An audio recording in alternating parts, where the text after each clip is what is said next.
and wherever that takes me, it takes me.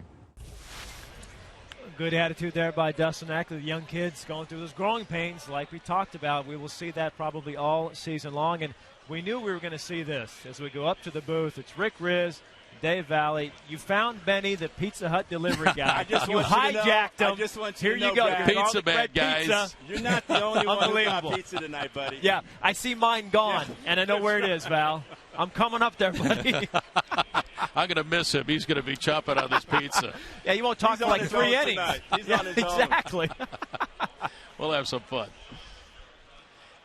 Hey, hi, everybody. Welcome to Safeco Field. We're getting ready for the first game of the second half of the season. Rick Riz along with Dave Valley. And Val, as Brad and Bill talked about, a lot of young players still trying to figure out, and they will. What do you expect to see in the second half of the season? Well, one of the things, Rick, that I think is very important for this young ball club is for these guys to start to become aggressive, to start swinging the bat a little bit early in the count. I'd like to see them start to progress early in the count. What we're seeing over the first part of the year, take a look at these numbers. The 0-0 count, MLB average is 333. The Mariners hitting 339. But then you go to 1-0 and a 2-0 count. Those are typically fastball counts. Yeah. You want to, as a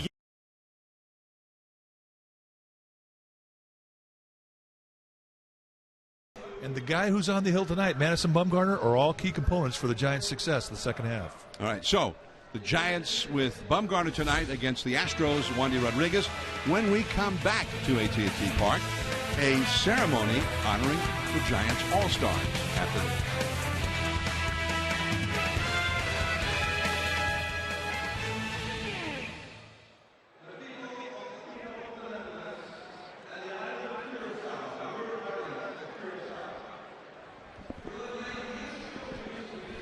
Testing, 1, 2, testing. Hello, hello, hello. Test. Testing. Scene set.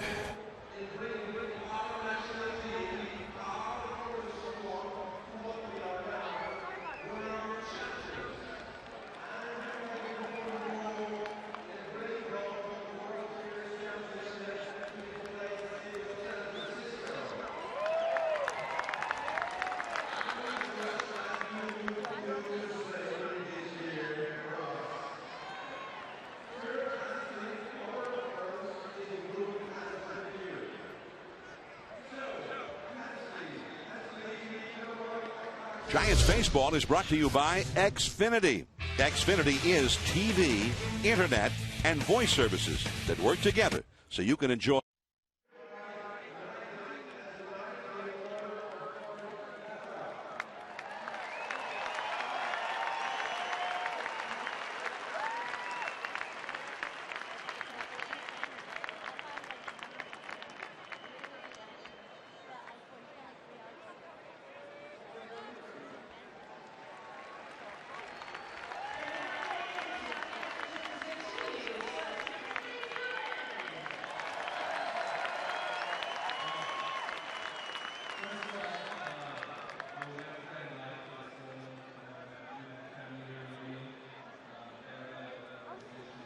San Francisco Giants to have us work here for so many years, and thank the Queen of Holland, Beatrix, to present me with this great honor. I'm in heaven. It's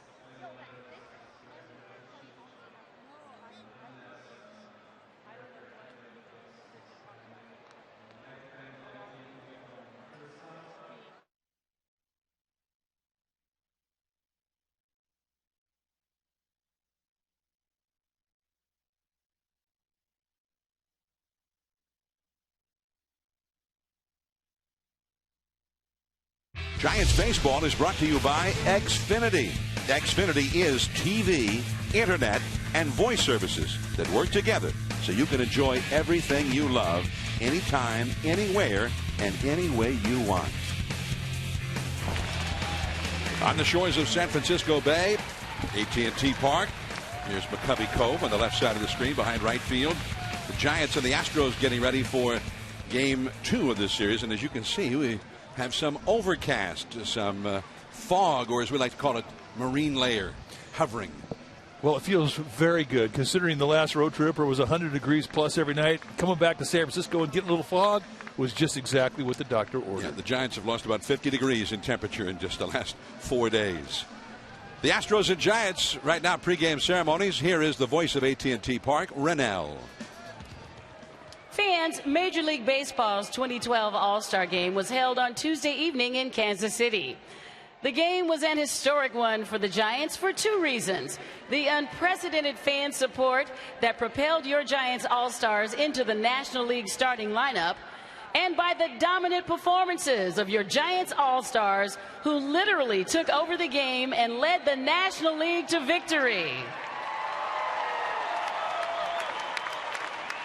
And now we direct your attention to the video board as we take a look back at some of the highlights.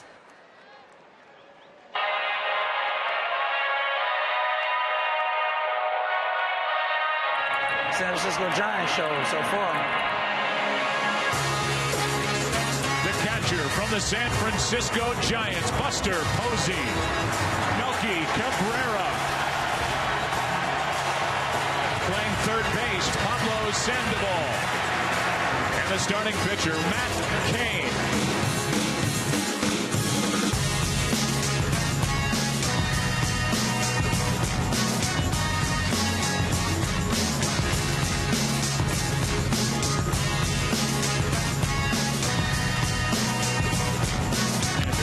That's a fly ball into right, back into the corner. Bautista can't get there, and it's fair.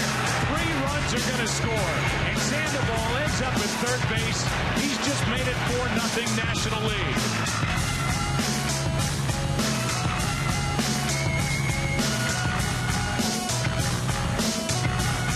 Here's a 2-2 pitch.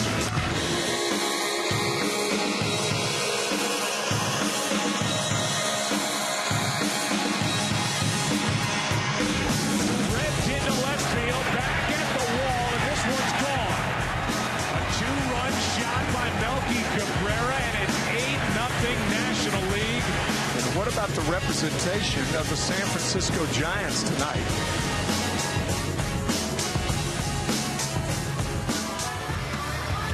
Thank you the fan in San Francisco, ya everybody, the Milkman, Lechero. Gracias a todos los fanáticos que votaron por mí. Me siento bien contento de ir al Juego de Estrella. Thank you.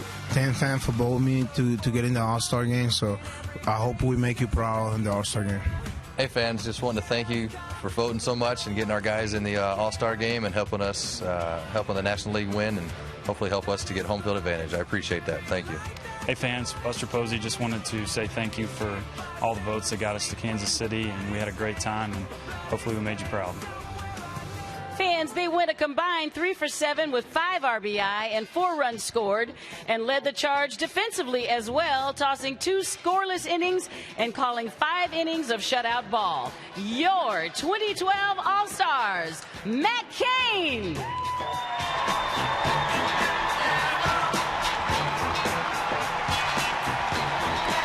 In the bullpen, Buster Posey. Pablo Sandoval. And the MVP of the 2012 All-Star Game, the Milkman, Melky Cabrera.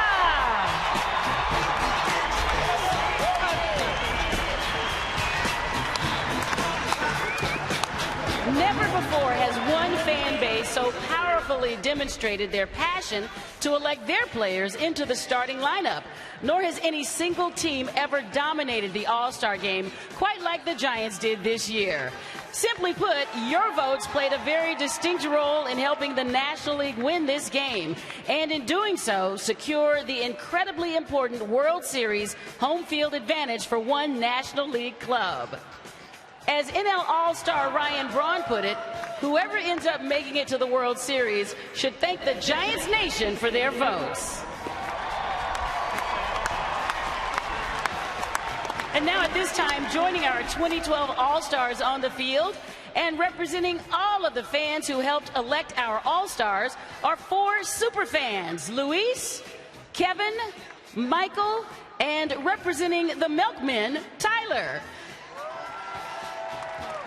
These super fans rallied behind the cause, helping to recruit other fans and spending the last 3 days voting tirelessly around the clock to get your Giants elected. And at this time, members of your 2012 Giants All-Star team will present to them National League All-Star Game jerseys signed by all of the 2012 Giants All-Stars.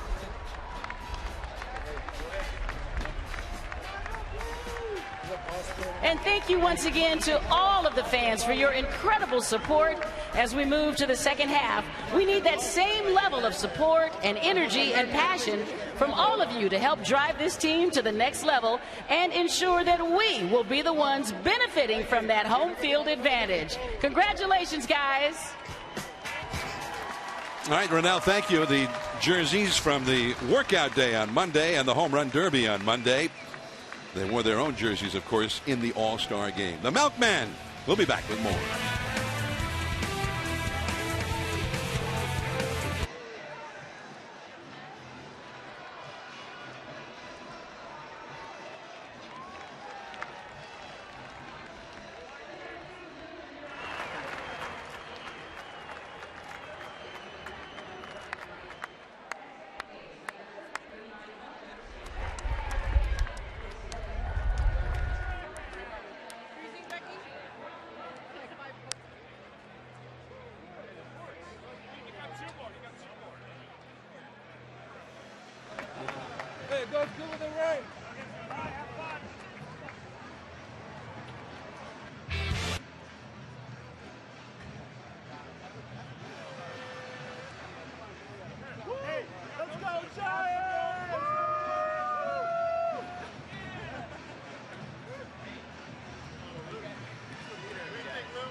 Giants baseball is brought to you by Xfinity.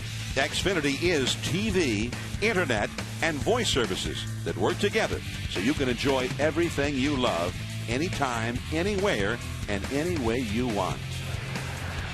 Back here in downtown San Francisco, the Giants and the Astros getting ready for Game 1 of their 3-game series. Moments ago, Giants hitting instructor Hensley Meulens received the Royal Decoration of the Kingdom of the Netherlands from Consul General Bart van Bolhuis. This decoration bestowed the title of Sir to Hensley, marking the honor of being knighted by the Queen of the Kingdom of the Netherlands, that's Queen Beatrix, for service to the monarch and country, accompanied by his wife Giselle. And the Giants gave him a royal ceremony with the bats. And there you go. There it is. Congratulations to Sir Hensley Meulens of Curaçao in the Netherlands Antilles. Bumgarner's first pitch when we come back.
The view of the San Francisco-Oakland Bay Bridge from AT&T Park here in downtown. All right, time now for the key ingredients of the game, brought to you by Round Table Pizza. Roll their dough fresh from scratch every day in every restaurant and top their pizzas with only the best ingredients. Round Table, the last honest pizza. And the key ingredients first. Number one, table setters. Set the table.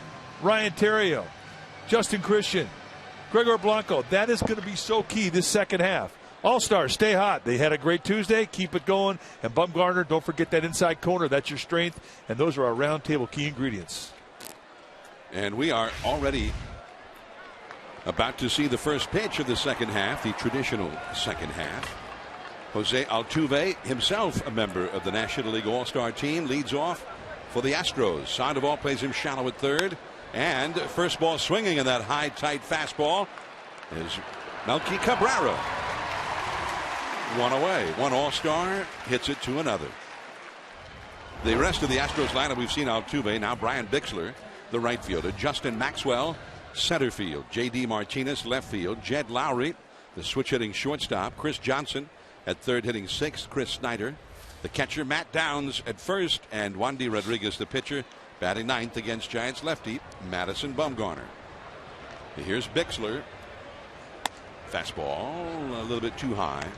Bixler hitting .246 in 65 at bats. The Astros going with an all right-handed batting order. 9 consecutive right-handed hitters against Bumgarner. And that one cut over the inside corner for a called strike. 1-1. Bumgarner 10 wins, 5 losses, a 3.27 earned run average. That's despite getting roughed up in his final start before the break. And the count goes to 2-1. Well, let's take a look at the numbers for Madison Bumgarner. His 18 starts, solid 10-5 record, could be better. And get a lot of runs supported, a few of those great starts. 3.27 ERA, 99 strikeouts against 23 walks. He has been that good.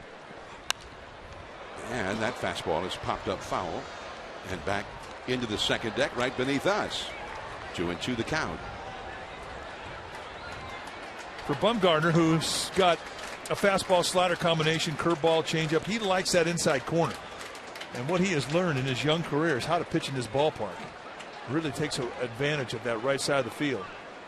Curveball struck him out. 2 down. Let's take a look at the defense playing behind Madison Bumgarner tonight, starting in the Giants left field and going across the field. Cabrera, Pagan, and Christian. Arias, Sandoval on the left side of the infield tonight. Terrio and Bell on the right side. Buster Posey, the All-Star, will be in the squad, putting down the signs for Madison Bumgarner. Justin Maxwell back from the disabled list with this game. 28 years old, 6 feet 5 inches tall. Down the right field side, foul, and back into the crowd. Maxwell was acquired right after opening day from the Yankees by the Astros. He just got back from the disabled list. He had an ankle sprain in his left ankle. Been in the big leagues previously with the Washington Nationals. A ball and a strike. The umpiring alignment. Wally Bell behind the plate. Brian Knight at first. The crew chief Mike Winters at second. And Mark Wegner, not Wagner, Wegner is the third base umpire. And the high fastball. And Maxwell looked a little rusty on that swing. He did look tardy. I see a lot of low strikes called tonight by Wally Bell. He likes the knee highs more than the belts. And if you establish strikes early, he will grow his corners. He'll go with you. Maxwell, a big, strong guy. He's got lots of power. Look out. That hit him. So Bumgarner had him in a hole, and that's a mistake. He ends up hitting it, putting him on first, keeping the inning going. Yeah, it does tick you off to have a guy 0-2 or 1-2, and you just throw one up, and it catches a piece of your uniform. You've got the hammer on him. You figured you can have a quick inning, and all of a sudden you let one go a little high and tight, and the uniform gets you. If you're going to hit somebody, you want to at least leave a bruise.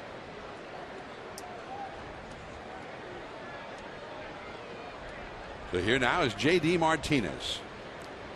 Unbruised, but yet at first. How could that be? It's not good. I thought they said he was hit. It was just his uniform got hit.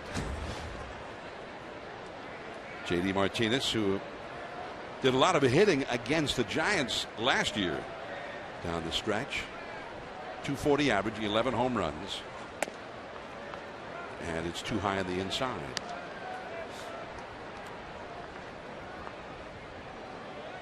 Giants and Astros playing 3 games this weekend. Tomorrow a 6:05 start. Lincecum up against Lucas Harrell, and a 1:05 start on Sunday. Kane and Norris. 1-1.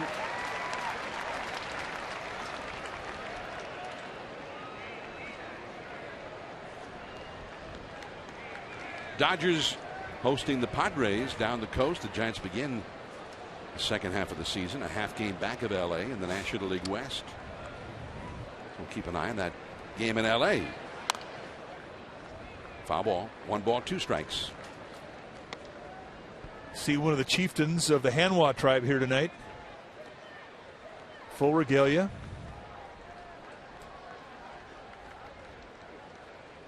What is that? What is it that they're wearing? Well, that was given away tonight when you came into the ballpark. And you would call it a what? I would call that a whole bunch of good attitude. You cannot put that thing on your head without laughing. It's impossible. Can you remember Laugh In, the show? They used to have the Farkle family. Yeah, the back in the 60s. Yeah, it looks like a Farkle family reunion. The Farkle family was a bunch of redheads that wore glasses. It was pretty funny. And back to the bag again is Maxwell. Maxwell, 1 steal this year. And although he's back from the disabled list, I wouldn't expect to see him do much base stealing after his ankle injury that put him on the DL in the first place. Belt on the bag with it. Off Bumgarner's glove. He got it. Nicely played. 2 different times by Bumgarner. No score. The Giants are coming up.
Welcome back. We are now heading to the bottom half of the first inning. Wandy Rodriguez, the pitcher for the Astros, finishing up his warm-up tosses. And John, how about a starting lineup?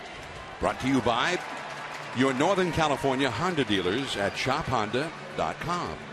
Justin Christian, right field, coming up right now. Ryan Terrio at second. Melky Cabrera, All-Star Game MVP, left field. Buster Posey, the catcher. Pablo Sandoval, who was MVP like himself in that All-Star Game, third base. Angel Pagad, center. Brandon Belt at first. Joaquin Arias at short. And Bumgarner, the pitcher, bats ninth, facing the veteran lefty Wandy Rodriguez. And a fastball in for a strike to Christian, who got a few starts right before the break and went 4 for 8 with a double, scored 4 runs, and so he's in there again here. Nicely gloved with the lunge by Johnson, throws him out, 1 away. Let's take a look at the numbers for Wandy Rodriguez.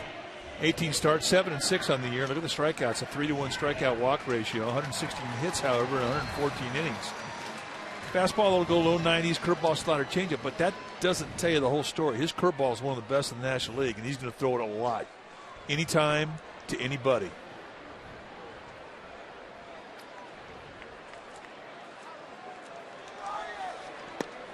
A called strike to Terrio. 275 average, no homers, 19 driven in.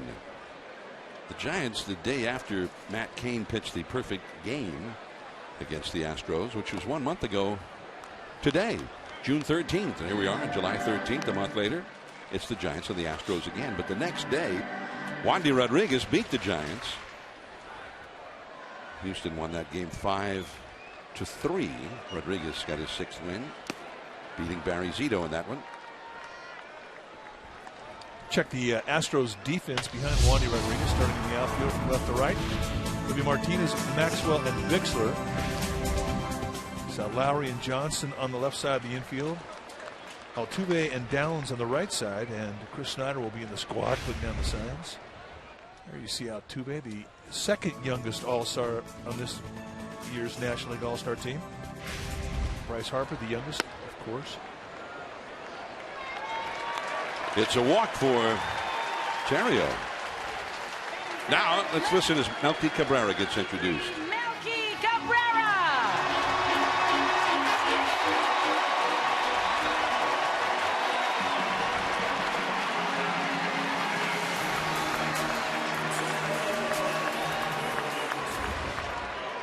Melky back in Kansas City, where he played last year. And got a single, starting that 5-run first inning rally for the National League. And then in his 3rd trip to the plate, he launched a home run batting right-handed. And he, with 2 hits, 2 batted in, a couple scored, won the MVP award in this year's All-Star game. He's also been rather MVP-like in the regular season. His batting average is 2nd best in the league at .353, leading the league in hits.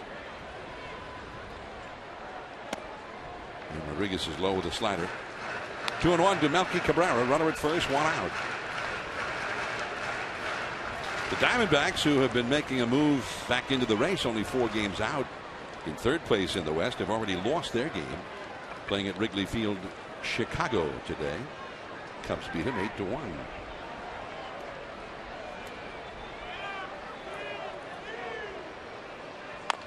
The curve hit very softly. Altuve. Bare hands in. Out at first. No. And I was a little surprised by that call made by Brian Knight. Now, you don't see Roberto Kelly, the Giants' first base coach, argue very often or even show much animation.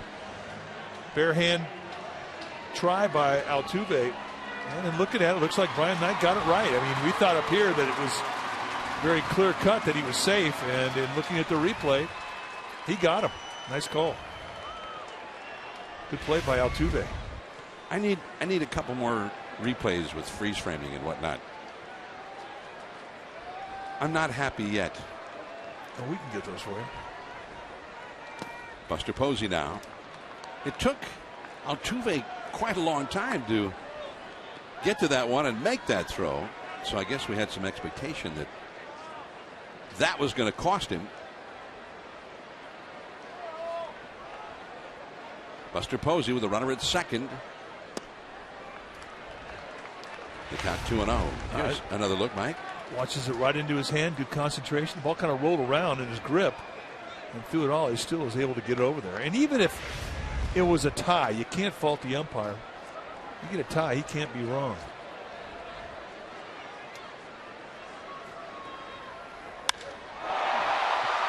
Deep center. Maxwell just turns and looks up. Way out of here. A spectacular home run for Buster Posey. And that one may be 450 or more. 2-0 Giants. All-star Buster Posey with a tape measure shot. Well, you talk about puring a baseball. And this is it. And it's T-ball location. He cuts a little fastball right over the middle of the plate.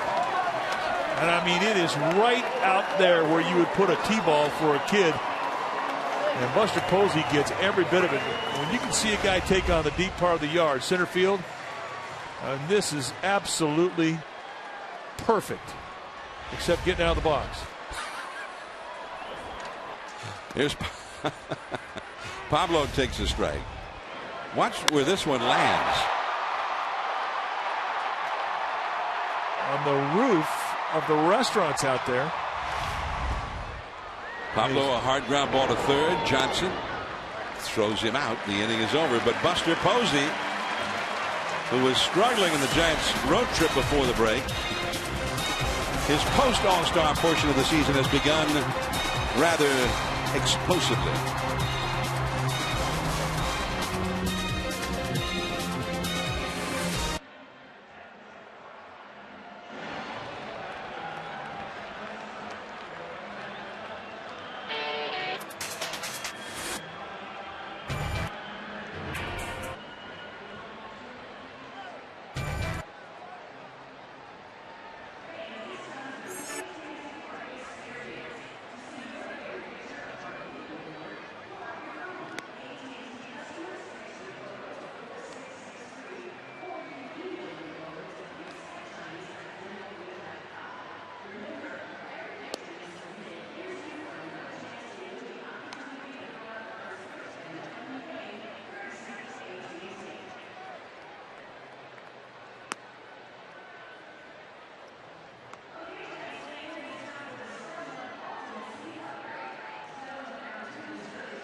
Buster Posey, his 11th home run of the year. Was one of the longest ones perhaps that he's ever hit. 2-0 Giants. Bumgarner misses off the outside to Jed Lowry. As we start the second inning, Lowry 14 home runs, leading the Astros in that category. But he's been struggling last 21 games, hitting only 182. Foul ball, a ball and a strike. He's a guy that really has gotten Houston excited. You know, they're in a rebuild mode. When you see players like Jed Lowry come in and show the Houston faithful what he has shown them in the first half, they start to believe again. They start to get pumped up about the future. And he's not just an offensive shortstop, too. He's played it well with the glove. That's a base hit. Just a ground ball where nobody could get to it. And the batter will be Chris Johnson.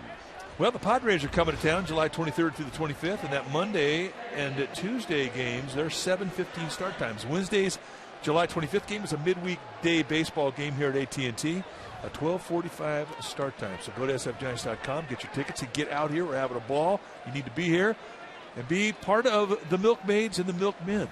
Always invited. Here they are. I noticed that the milkmaids are starting to double in number. Got it in the hands of that one. Pablo juggled it as he was thinking about a throw to second. So he goes ahead and gets Johnson at first with Lowry advancing a bag.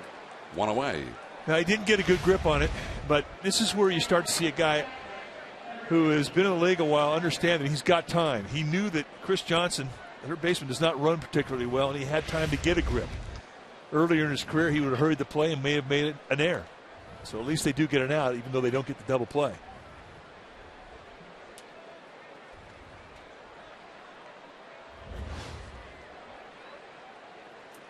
Chris Snyder, veteran catcher, formerly with the Diamondbacks, with the Pirates, hitting 197, 3 homers, 18 batted in.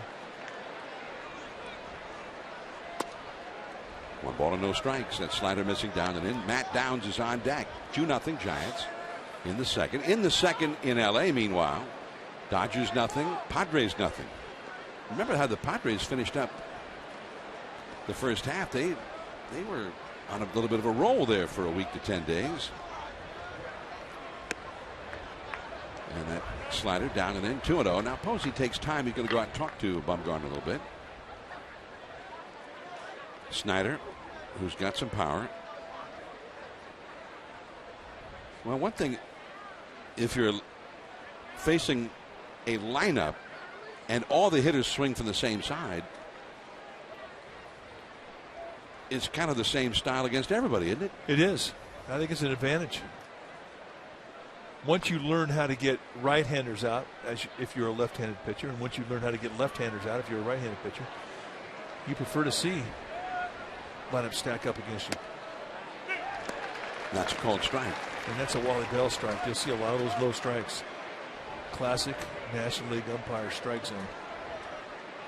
And before all the umpires moved into the Major League umbrella, you had National League and American League umpires, and Bell was a longtime National League umpire. Strike 2 called there.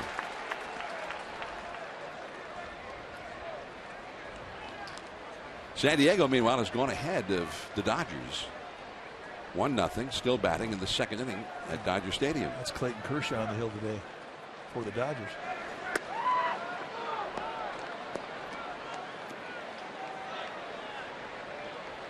And you see the out-of-town scoreboard in the right field wall, the Willie Mays wall. And there it has been posted. That inning has just ended. 1-0, San Diego. Yeah, see, going to the last of the second. He's fast out there. Very quick. The AT&T Park hand-operated Wrigley Field style out-of-town scoreboard. I like that out-of-town scoreboard. You see the Cubs beat Arizona 8-1 earlier. They had a rain delay. It took them a while to get started in Chicago today.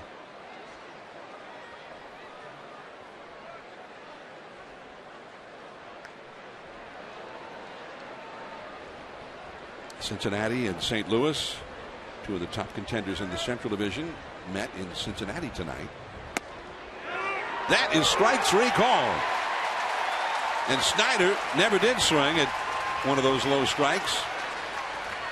And he has a few words for Wally Bell as he heads off. And, I mean, that's right where his zone is. And the one thing you can't say, Chris Snyder has been around this league, and he knows Wally Bell. He knows it's a low strike zone going in. And you've got to defend against it.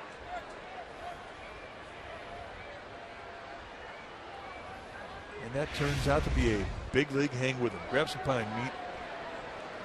The 2 down here is Matt Downs, hitting 8th in the order. The pitcher, Wandy Rodriguez, on deck, runner at second.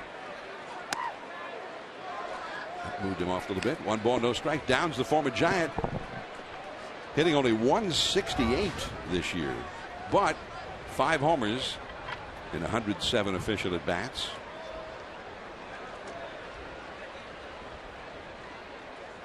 And he's got pop in his bat, too. Downs had a bunt single against Bumgarner here back in June.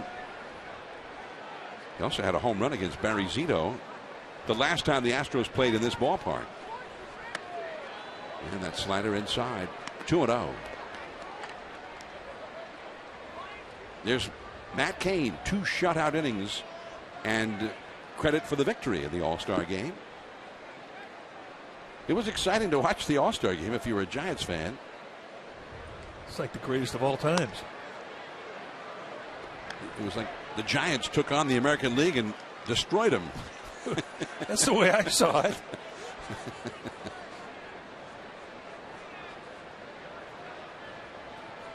Melky Cabrera scored the first run in the All-Star game against Justin Verlander, and he got a little help from Ryan Braun of the Brewers. He doubled him home. And it's a walk of Downs. Not too surprising with the pitcher coming up next. And 2 down. Matt Cain in the All-Star game facing the All-Stars of the American League at Kauffman Stadium in Kansas City on Tuesday. Struck out Jose Bautista, who has 27 home runs at the All-Star break.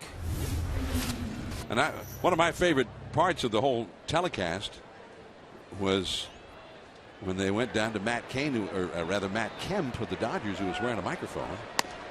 And Matt Kemp turned to somebody and said, man, it's the San Francisco Giants show here tonight.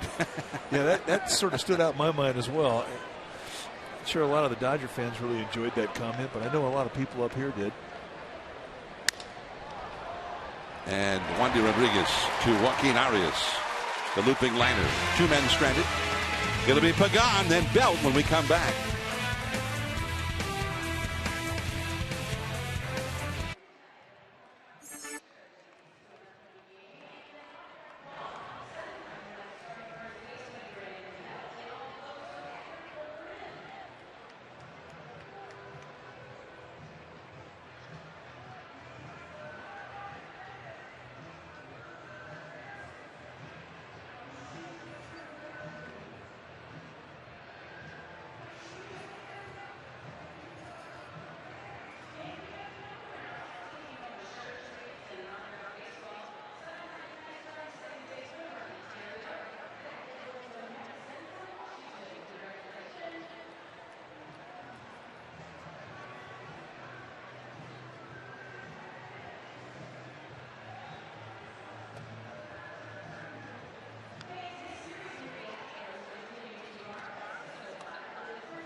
Toyota do the math, searching for answers to rising gas prices.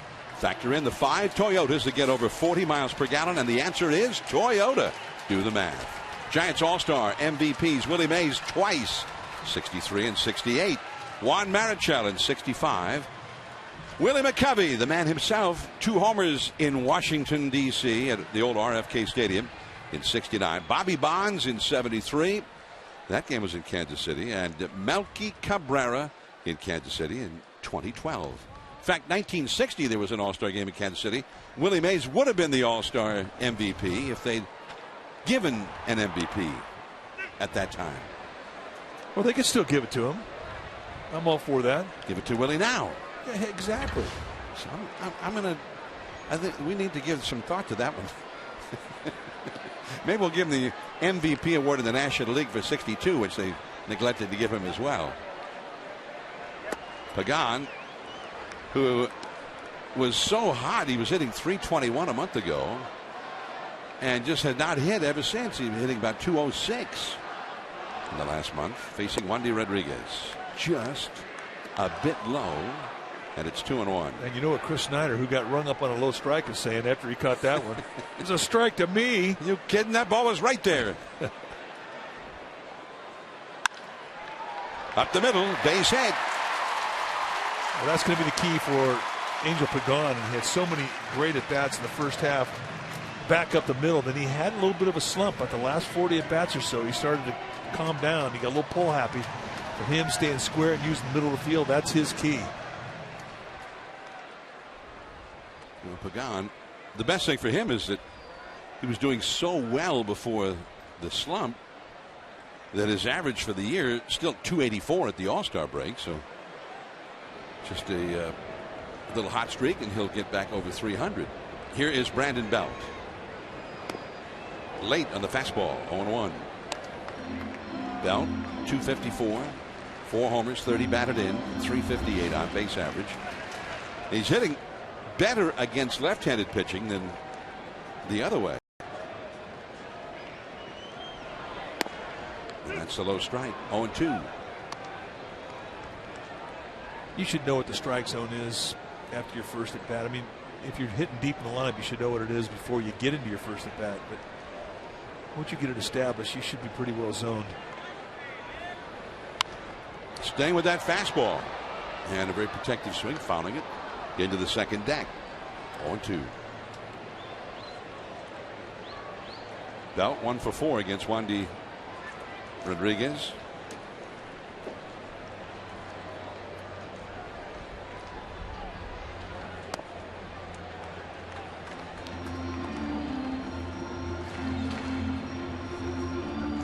1-2. In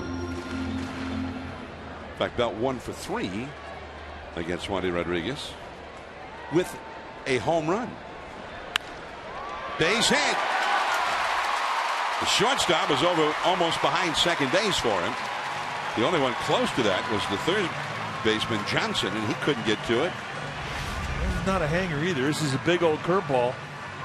He waits. Watch his front hip slide a little bit, and then he still keeps the hands back. Even though the front part of it, his lower part of his body, he left him. And when you see a big man that can do that, and he's 6'5", that's pretty special. So his ability to use that left side of the field is such a plus against left-handed pitching. And right now, that's the side that he's hurting. He's not hitting the righties as well as he is the lefties right now. Joaquin Arias, 2 men on, nobody out. Bumgarner on deck. And it's a strike. Arias hitting .244. He is the guy who runs well, but hits a lot of ground balls, and he hits a lot of double play balls. He's second on the club for grounding into double plays. And that's what Rodriguez is hoping for here. Well, and he helped him out swinging the curve in the dirt. Strike 2.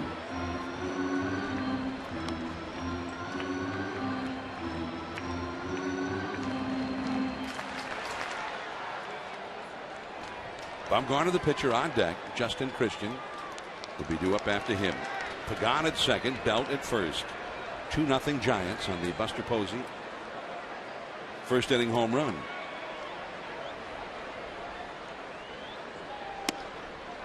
Fastball wasted off the outside. 1-2. And Wandy Rodriguez is not a tall guy. I mean, he says 5'11", but it's they're kind of stretching a little bit. 5'11", 195, stocky, short armor. Boy, does he have a good curveball. The runners were going. Base hit. Pagan slid in, gets up and scores, and Belt to third. The third baseman with the runners going broke to cover third. He couldn't get it, and neither could Lowry. 3-0. Pretty good breaking ball. Finds a hole. I mean, it's a 3-hopper getting between everybody. And let's watch Tim Flannery get him up and wave him in. And an easy take of third from Brandon Belt, who, by the way, is a good base runner. There's the Flan man. And I think Bruce Bochamp get a little assist on that base hit, sending the runners, which opened that hole wide open for Arias to hit that ground ball. So it turns into a single and an RBI. 3 straight hits to start the inning. 3-0 Giants. 0-1 to Bumgarner. Showing bunt and taking a curve for a strike. So it's 0-2. So they'd like to see Bumgarner at least get Arias over to second base if he could. And he bunts it foul. Strike 3. That's not an easy pitch to bunt either. As I mentioned, it's one of the better left-handed curveballs in the game, and it's so big. And they always say that a breaking ball is the easiest one to get down. Well, yeah, but if it's as big as the one that Rodriguez throws, it's not easy.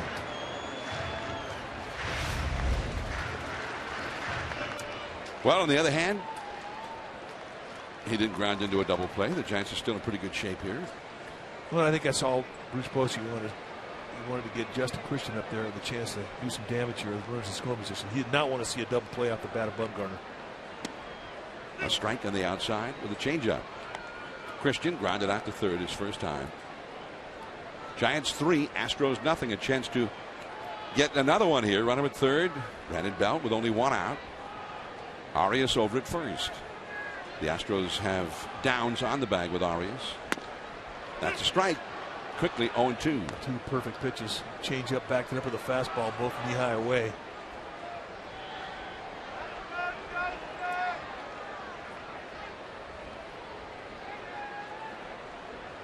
Melky Cabrera in the hole with Terrio on deck. Foul ball. Still 0-2.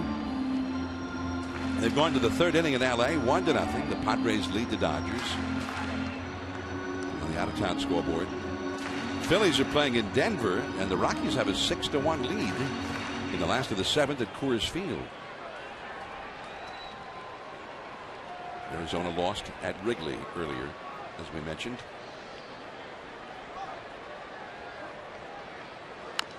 The curve into the Giants dugout on a hop. So Christian hanging tough. Christian, who was one of the hottest hitters in the Pacific Coast League when the Giants brought him up. He was hitting over 360. He was Melky Cabrera-like for the Fresno Grizzlies when they brought him up. There goes Arias, breaking for the plate. Belt, and the only play is to first for Johnson, and he got Justin Christian, who picks up an RBI, and it is 4-0 Giants. So the Giants are actually trying to make things happen here. And you see Brandon Belt going on contact, a good read there. And Johnson only had one opportunity, and that's the out of first. So good aggressive base running, but it all comes about when it's pre-planned. When you prep that runner at third base, Tim Flannery going over there telling him you're going on contact. So good anticipation, good execution to get it done. And it looked like you could see the in that replay, Snyder, the catcher, giving a hand signal, a gesture to Johnson, go ahead and throw it to first as well. So here is Terrio. 1 ball and no strikes. So 2 in the first for the Giants with the big fly by Posey. And the estimate that was given to us from the press box on Posey's home run, 448 feet. And here in the second, 2 more, but the Giants playing little ball here in the second. 3 singles. One of them, the RBI single, with the runners going, opening up a hole. And then with the runner also going to second and infield out to not get a run. 2-0 to Terrio,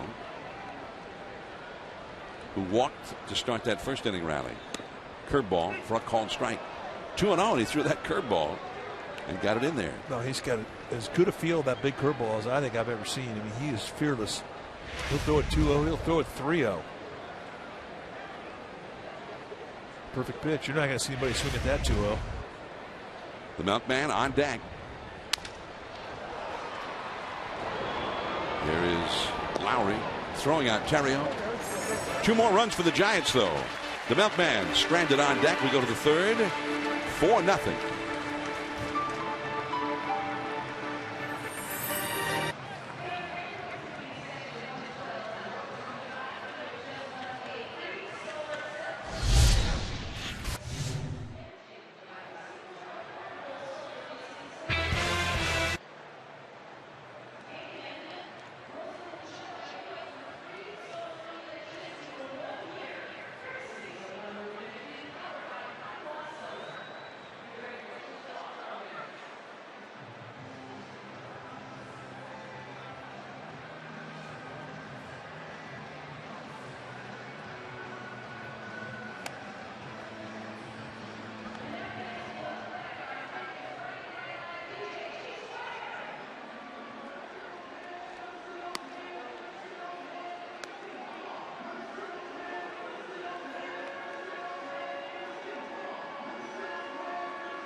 Giants baseball is brought to you by your Bay Area Jeep dealer.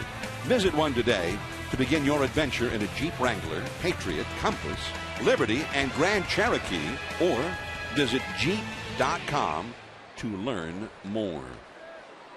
from McCovey Cove and back inside AT&T Park. Madison Bumgarner, the Giants with a 4-0 lead as Altuve, the leadoff man, takes a called strike. And he hits Madison Bumgarner well, partly because look at the size of his arms. Very short arms, very quick middle end. Tough guy to jam. And that's where he's hurt Bumgarner in the past, on that inside part of the plate. He's now 5 for 12 against him. He hit the first pitch of the night, which got right in, not just on the hands, but up and in. And it was a fly ball to left center. So he's 0 for 1. 5 for 12 lifetime against him. Similar pitch, and this one has popped up. There is Belt. Altuve 0 for 2. Well, the Giants have added a special night to honor Matt Cain. Friday, August 10th is Perfect Cain Night, a tribute to Matt Cain's perfect game. The first 40,000 fans will receive a commemorative pin presented by PlayStation. So be at the ballpark early for a special Perfect Game pregame ceremony. Go to sfgiants.com, get your tickets, get out here. We're having fun. Quite a year for Matt Cain. Here is Brian Bixler, ball 1 up and away. Cain, remember, pitched a one-hitter against the Pirates in the Giants' home opener this year. Then had that perfect game a month ago today against these Astros. Got that ball in on him and a foul off the foot. It's 1-1. And this was the final out of the perfect game a month ago.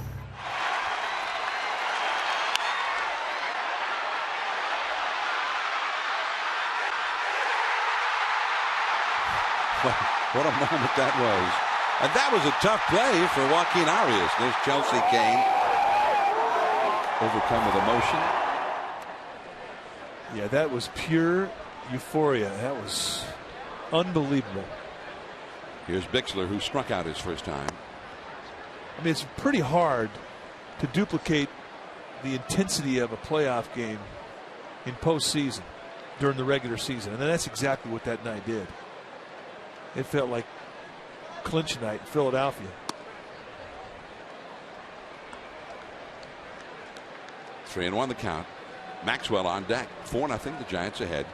Cain and Jeremy Affeldt talking it over.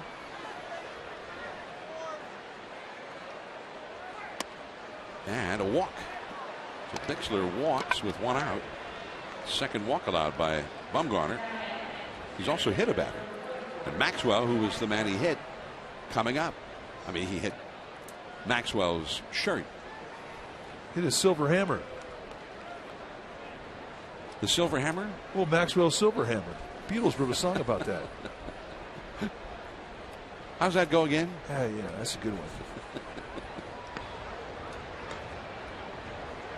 Maxwell, you have to be careful with him. He has 8 home runs and 121 at bats. And slider bounced foul back behind the plate. 0-1 the count. Runner at first, 1 out here in the third. You know, he is dangerous. He's got some holes. Tall hitter. He's 6'5", 235, a big fella. And you would imagine a guy like that likes to get extended. And that's exactly his strength, his middle away. Way off the plate. Change up in the dirt.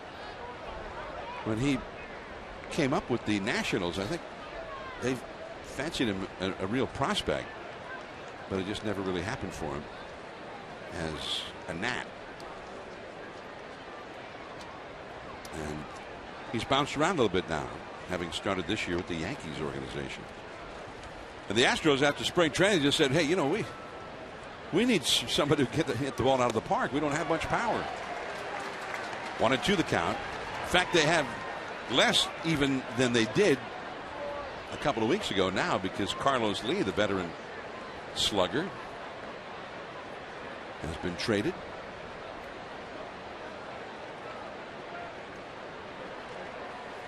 One and two, and that's pulled foul into the far corner beyond the Giants dugout into the camera well position. Hello.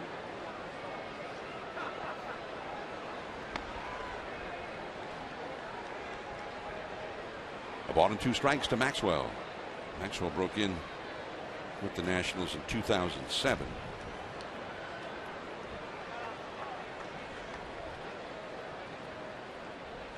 Curveball struck him out. Anytime you can get a guy to go down below the knees, just above the dirt at a breaking ball, and you've done your job. And look where this one lands out. That's exactly where you want to put that thing in a 1-2 count and an 0-2 count. Let him help you out. Let him chase. Even if he hits that ball, he's not going to hurt you with it if he puts it in play. 2 down. J.D. Martinez. Another big guy with power. And it's ball 1 off the inside. Giants have these 3 home games, and then it's back into the heat, the humidity. Atlanta for 3 next Tuesday, Wednesday, Thursday, and then Philadelphia. 2-0. It's been a rotten year for the Phillies. Racked with injuries, and they're dead last. They're 14 games out at the bottom of the National League East. And they're getting beat 6-1 tonight in Colorado. That game's in the 8th inning.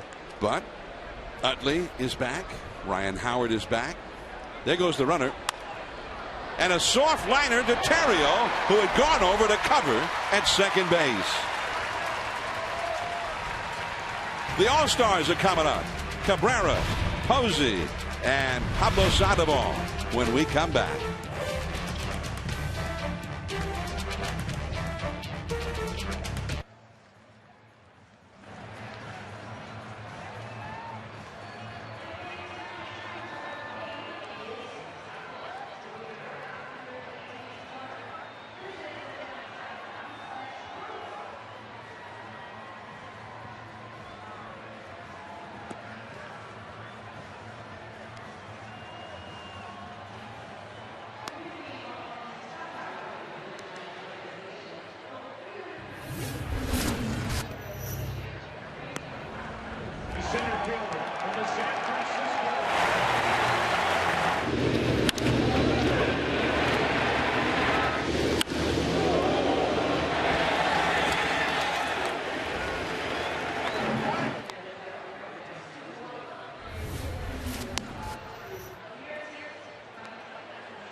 All-Star Game MVP Melky Cabrera leads off, taking ball 1.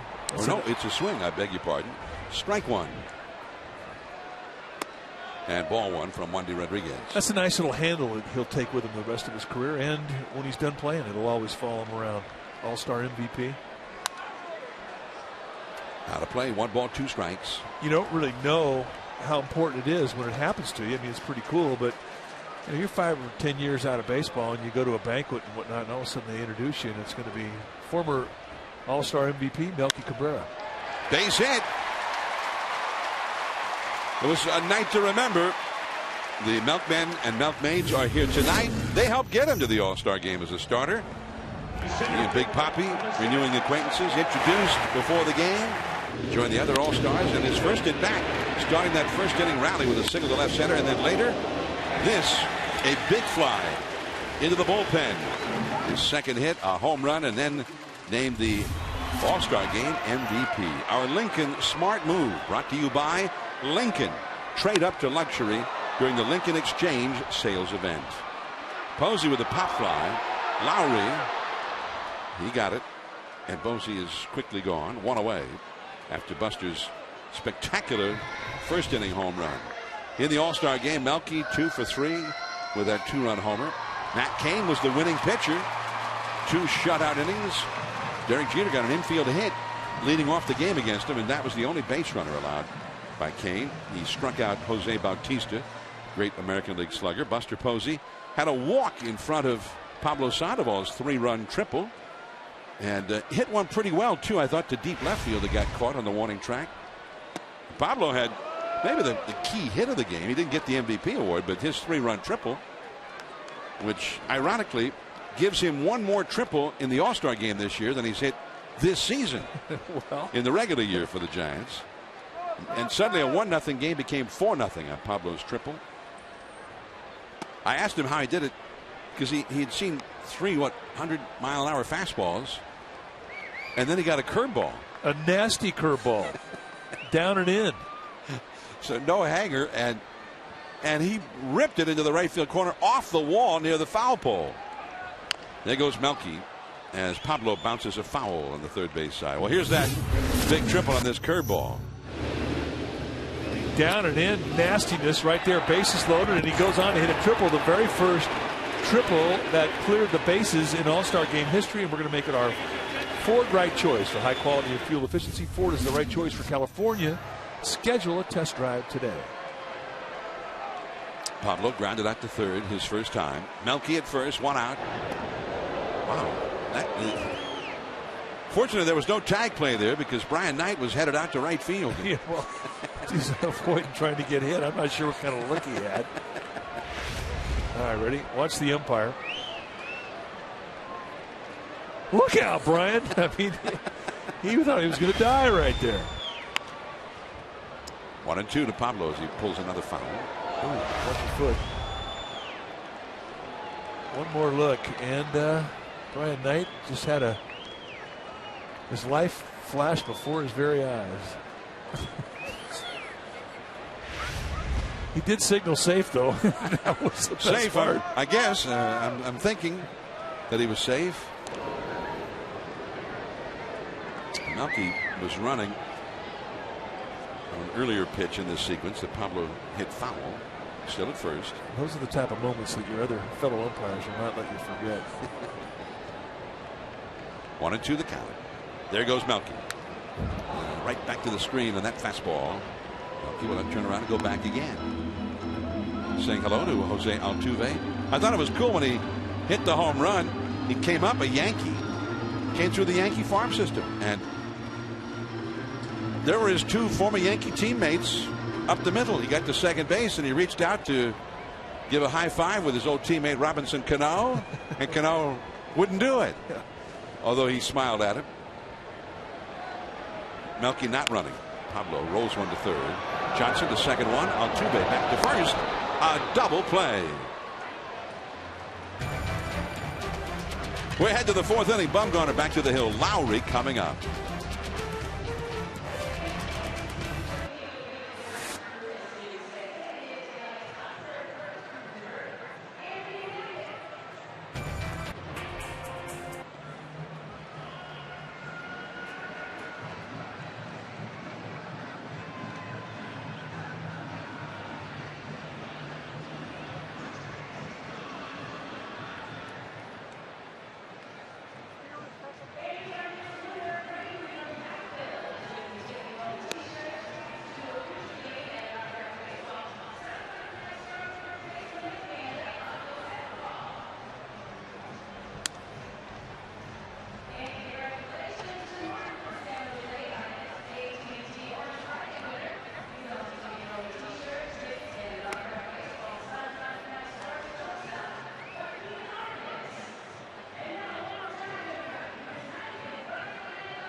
Now it's time for Xfinity Future Focus, where we take an in-depth look at some of the Giants stars of tomorrow. Remember this name, Gary Brown. Currently a flying squirrel at Richmond in Double-A ball, but last 10 games hitting .458, a homer, a triple, 8 doubles, 7 batted in.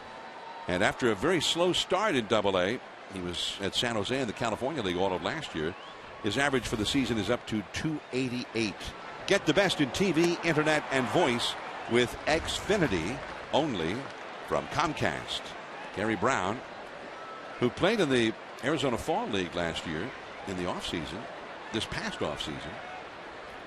He and Brandon Crawford were on the same team with Mike Trout, who's currently a Rookie of the Year candidate in the American League, maybe an MVP candidate in the American League, and an All-Star, and Bryce Harper, the young phenom of the Washington Nationals.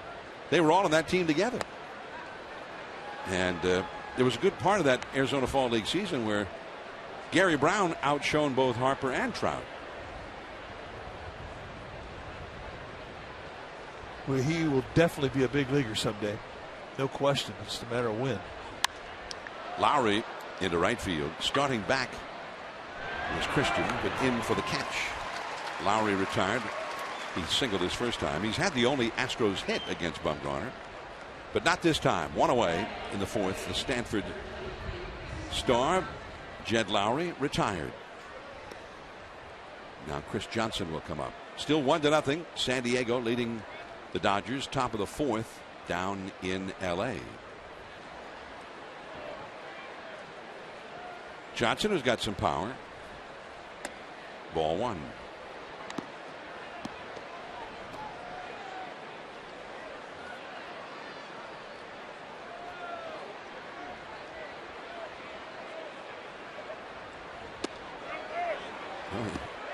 He swung at that. That's a rough swing right there. 1 ball, 1 strike. You start to commit, then realize that ball's boring on you. Kind of a half swing, protect yourself dodgeball hack. The half swing, protect yourself dodgeball. Yeah. Now that was very descriptive. I like that. Well, you know, I'm the color analyst. 2-1 the count to Chris Johnson. It's great when you're out there pitching and you get a strike like that. It really is hard not to laugh.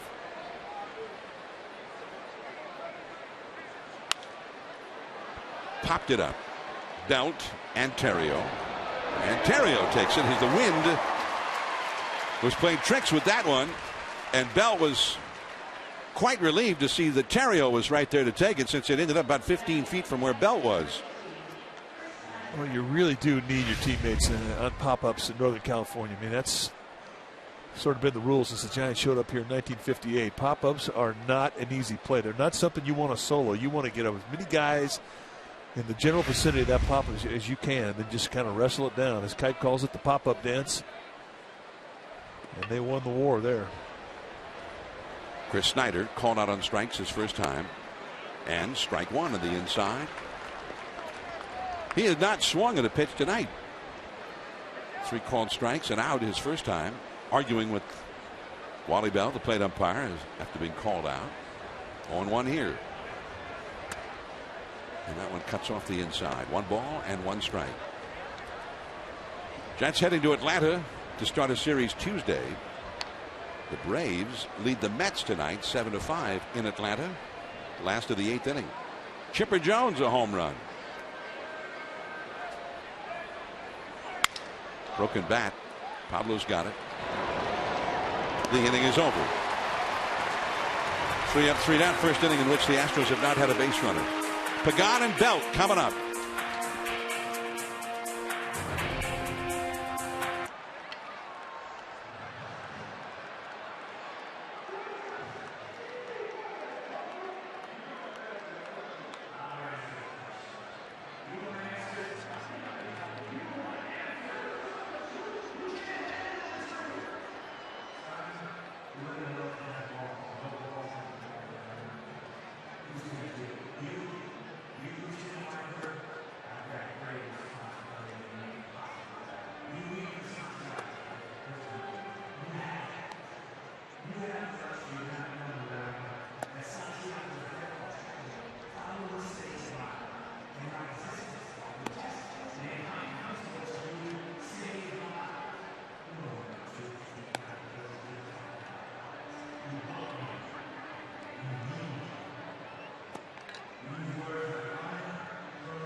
Comcast Sportsnet has complete Giants coverage on Sportsnet Central every night at 10:30.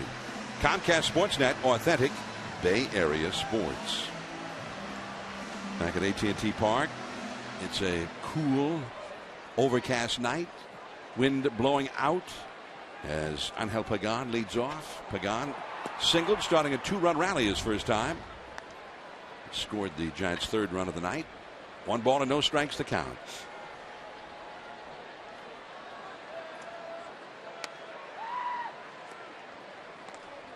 Two and 0.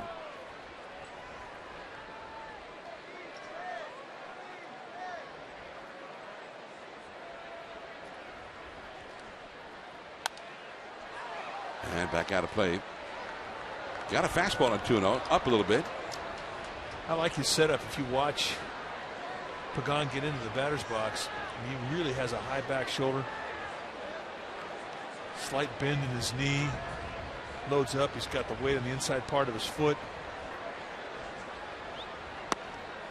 Ooh, good curveball. 2-2.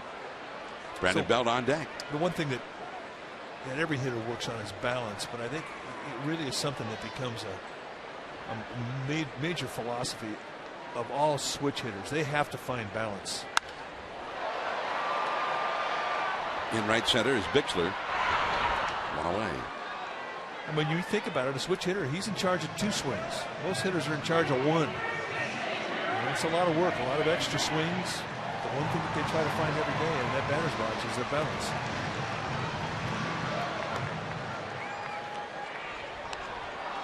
Hitting, I remember in the Sunday night telecast a few years back, we timed from the moment the ball left the pitcher's hand to the moment the hitter started his swing, and it was a quarter of a second, actually slightly less than a quarter of a second on average, 0.22 seconds. And in that quarter of a second, that meant the hitter was making all these calculations. He had a quarter of a second before he started that swing to decide what kind of a pitch it was, that it was a strike, it was the one he was looking for, all these different things. It's almost superhuman.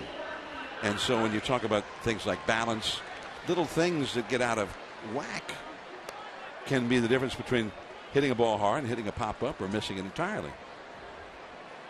Yeah, it's so small, the margin of error that you have.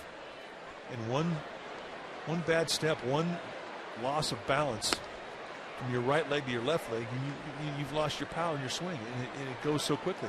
And that's your job as a pitcher. Your job as a pitcher is to upset the timing of the hitter, get him off balance. I remember Jim Fregosi put it that way. He said, hey, hitting is timing and pitching is upsetting that timing. 2-0 the count.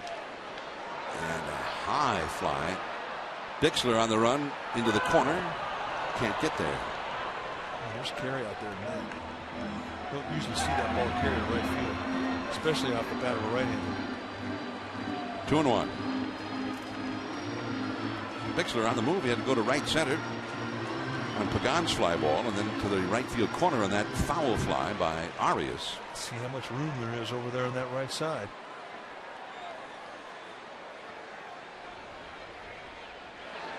Curveball.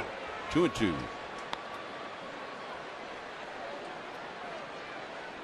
Wander Rodriguez curveballs when you cannot give up on early. You've got to stay on it because it's big. Follow that curve with a fastball, fouled back to the screen. Because of his size, 5'11", 195 pounds, I mean, he can pitch high. It kind of reminds me a little bit of Randy Wolf in stature. And both pitchers effectively can pitch high because they have same type of curveballs. I think now Rodriguez has one a little bit quicker than Randy Wolf, but curveballs are definitely set for fastball. Trying to check his swing, couldn't do it on that breaking ball. On to the 5th inning. 4-0 Giants.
Here's the American League out-of-town scoreboard brought to you by Dodge. The Yankees beat the Angels 6-5. Mark Teixeira, 2 home runs. 1-0 Cleveland over Toronto. It was Detroit 7-2 over Baltimore, and the Red Sox over Tampa Bay 3-1 in Florida. White Sox trailing the Royals at the site of the All-Star game in Kansas City. Texas and Seattle scoreless up in Seattle. Oakland a winner over Minnesota 6-3. The Athletics are 7-1 so far in the month of July. That was A.J. Griffin, young right-hander, made his debut against the Giants, who got the win there. Johnny Gomes out of Petaluma hit a home run for the Athletics. And they won that game despite their former teammate, Josh Willingham's 2 home runs. Pablo Sandoval throws out a former Giant, Matt Downs, 1 away here in the 5th. Giants ahead 4-0 here in the 5th inning. Over in the American League, the division races, other than the Central, starting to spread out a little bit. If Texas wins tonight, they'll have a 5-game lead in the West. The Yankees now lead the East by 8. Wandy Rodriguez, his next hit will be his first of the year. He's 0 for 33. That's Ron Herbel-like. Remember Ron Herbel? I do. I remember watching the game 1965. Giants were playing the Dodgers on TV in L.A. and Sandy Koufax was pitching. The Giants had the bases loaded, 2 out, and who came up? Ron Herbel. And I remember thinking they should have a permanent pinch hitter for the pitcher. Yeah, a DH. There is Christian, 2 down. Well, Wandy's hit the ball twice tonight. Well, that's a start. Hey, if you're hitting the road, you can't watch the Giants on NBC Bay Area. Take the Giants with you with MLB.tv. You can subscribe to MLB.tv today to see every out-of-market Giants game live online and in HD quality. Visit sfgiants.com to order and get more details. 2 down. Here is Altuve. Sometimes I read these statistical analyses of hitters, pitchers, things like that, and sometimes they get very complicated. A little too complicated for me. Whip and VORP. Well, those are the easy ones. But there's one called BABIP. BABIP. BABIP? Batting average on balls in play. And this is unusual. This Wandy Rodriguez is 0 for 34, but he's only struck out 9 times. I think there's a feeling that if you put a ball in play, some of them will just fall in. At least put 25 of them in play this year, and not one has fallen in. That's not a good sign. Altuve is flied out and fouled out. Tim Lincecum goes here tomorrow night. I read this evaluation of Lincecum, and there are some stats that show some profound bad luck for Lincecum. I mean, we know that there have been a lot of bad pitches. He has not been himself. On the other hand, there, according to the statistical analysts out there, the balls in play and that sort of thing have shown a lot more hits than you would normally expect, by far. And the strikeouts are still there. And you've talked about it many times. Lincecum has had several good innings and then one terrible inning.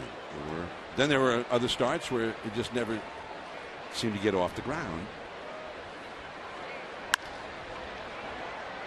Arias was moving quickly on the infield tonight. And he got the fleet-footed Altuve with a nice play. 8 in a row retired by Bumgarner. 4-0.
Now the National League out-of-town scoreboard brought to you by Jeep. Cubs over Arizona 8-1 at Wrigley today. Alfonso Soriano 4 for 4 with 2 homers and a double. Washington 5-1 over Miami. Ryan Zimmerman with a homer, 3 for 4 in the game, and Jordan Zimmerman got the win. The Reds beat the Cardinals 5-3, and Brandon Phillips left off the All-Star team 3 for 4, an All-Star-like performance with a double. And Atlanta 7-5 in the top of the 9th inning now over the Mets in Atlanta. Chipper Jones a home run in that game. Chipper, of course, on the All-Star team in his final year. Pirates and Brewers 6-6, 8th inning at Milwaukee. Padres still ahead of the Dodgers 1-0. That ball is hit well into center. Maxwell going back. Still going back, and he's got it. And Matty hit that ball pretty well. Well, he's got pop. Not a lot of stride there. Just kind of a flat foot swing. Gives you an idea of just how much hand strength he has. And a nice play by Maxwell. Good concentration, watching into the glove. All the things you're taught to do and all the things you practice upon. The Bumgarner 0 for 2 now. Hit that ball solidly. Justin Christian, the leadoff man. In right field, Bixler. 2 down, just like that. Christian is 0 for 3. He does have a run batted in. And now Terrio. 4-0. The Giants ahead in the 5th inning. San Diego still leading LA 1-0. Top of the 5th in Dodger Stadium. Clayton Richard for the Padres. And Clayton Kershaw, All-Star for LA. And back in the lineup for the Dodgers, both Matt Kemp and Andre Ethier. They've not had either one of them for a long time. That's a strike on the outside. Although it was interesting, I read a quote from Don Mattingly saying, well, it'll be great that we have him back. Certainly that's huge for us. But it doesn't mean we're just going to, they're in there, so we're immediately going to start scoring a ton of runs. We weren't scoring that many runs when they were in there before. So he said, we still need to do the scratching and clawing and all the right things to put some runs on the board. But it's true that the last couple of weeks, really since they got to San Francisco, or really before, when they got to Oakland, the week before they came here, the offense shut down and they weren't scoring at all. Well, it's such a fine line because, you know, when you're going and your offense is clicking, everybody up there has freedom. Nobody is worried about having to carry the load. And as soon as you start to struggle, everybody starts to intensify. And when they intensify and they go solo, you lose that feeling of team concept where if you screw up, the guy behind you is going to pick you up. You lose that feeling. And it's a fine line between having good offensive distribution and having nothing. 1-2. Well, the Giants, they had their stretches last year. I mean, scoring runs last year, especially after Posey's injury, was excruciatingly difficult all too often. It was one of the lowest scoring Giants teams ever. The last time they had a club that was even close to that futile in offense, that team lost 100 games. I was on it. And it was contagious. You know how we always talk about line drives are contagious? Well, outs are contagious too. But you go up there thinking negative things and thinking that it's going to be tough to get a hit, it becomes a difficult thing to do. Check swing there by Terrio. 3-2. It's the type of conversation that drives hitting coaches absolutely crazy. Melky Cabrera on deck. 3-2 the count to Terrio. Well, it drove just about everybody crazy at times last year. That is falling and in there. Base hit, and quite a determined at bat by Terrio. Melky Cabrera now. This was the home run against Matt Harrison of Texas in the All-Star game. He tried to throw a fastball by him above the hands, middle in, and that ball right across the letter. He just jumped on it, backspinned it right out. That was an impressive swing of the bat, just a big line drive. And that was the swing of the bat that pretty much spelled doom for the American League. You know, when the Giants faced Matt Harrison and he pitched a shutout in this ballpark back in June in interleague play, Melky did not play in that game.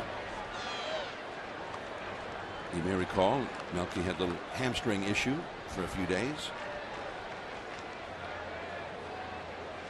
But he did face him in the All-Star game and he took him deep. Back to the bag at first, Terrio. Cabrera has grounded a second and singled. He's 1 for 2 in the game, hitting .354 for the year. And he's hitting as a right-handed batter .436, or was at game time. Terrio runs. A strike. A steal. Terrio with his 9th steal of the year. And he steals a lot of base on knowledge of guys' motions. There was something in the movement out of the stretch of Wandy Rodriguez that tipped that he was going home. And that's something that Ryan Terrio saw, and he stole that base easily. And smart base runner. The Milkman took one, give him that chance. Now base hit could mean a run. 4-0 Giants, 2 down. Back to the screen. He's watching the foot, the right foot as he lifts it up. Sees something early on, and that's it. Just an angle of the toe, gone.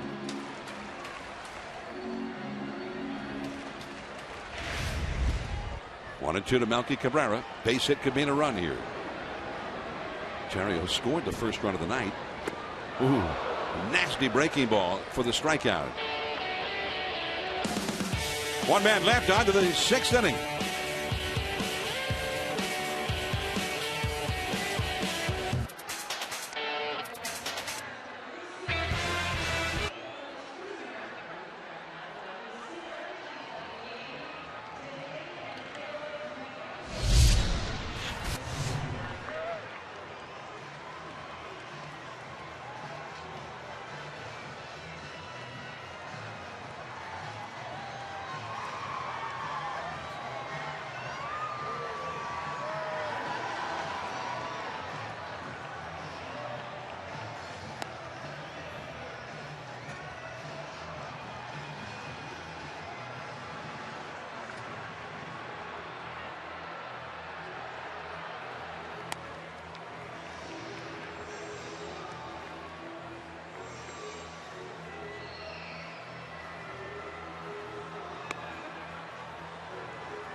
Try the new BLT cheeseburger combo right now at Jack in the Box for just $4.99 plus tax. Inning number 6 and a swinging strike one by Bixler facing Madison Bumgarner. Bumgarner has not allowed a base runner since a 1-out walk to Bixler back in the 3rd inning. He's retired 8 in a row since then. He's allowed only 1 hit in the game.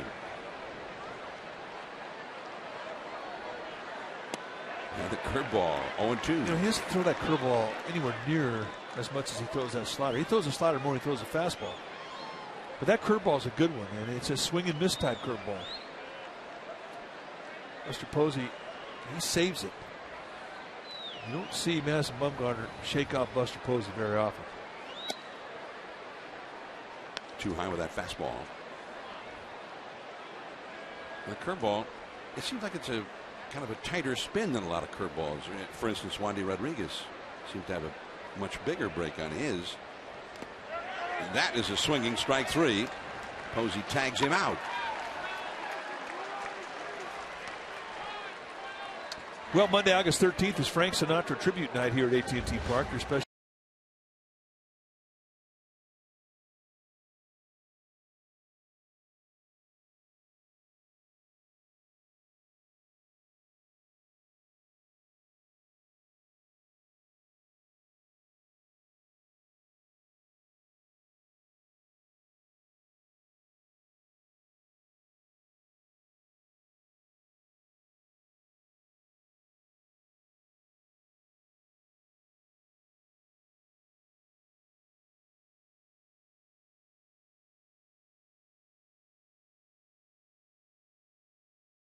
How can you have been a Giants fan in New York and just became a Dodger fan just like that? free seats. That's the only thing I can explain. He got seats for free. Yeah, because he probably didn't make that much money. No, no, he was scratching around Hollywood just looking for things to do. Didn't they call him the chairman of the board? He was the chairman of the board. And the guy who's got great stories about Frank Sinatra is Giants clubhouse man, Mike Murphy. And you cannot say a bad word about Frank Sinatra around Murph. You'll have to fight him. And you can come into the Giants clubhouse before the players get there. For a night game, some start to wander in around 1 o'clock. Coaches get in around noon. Murph is there at 7:30 in the morning. And that morning, you'll walk in and Frank Sinatra will always be on. Always.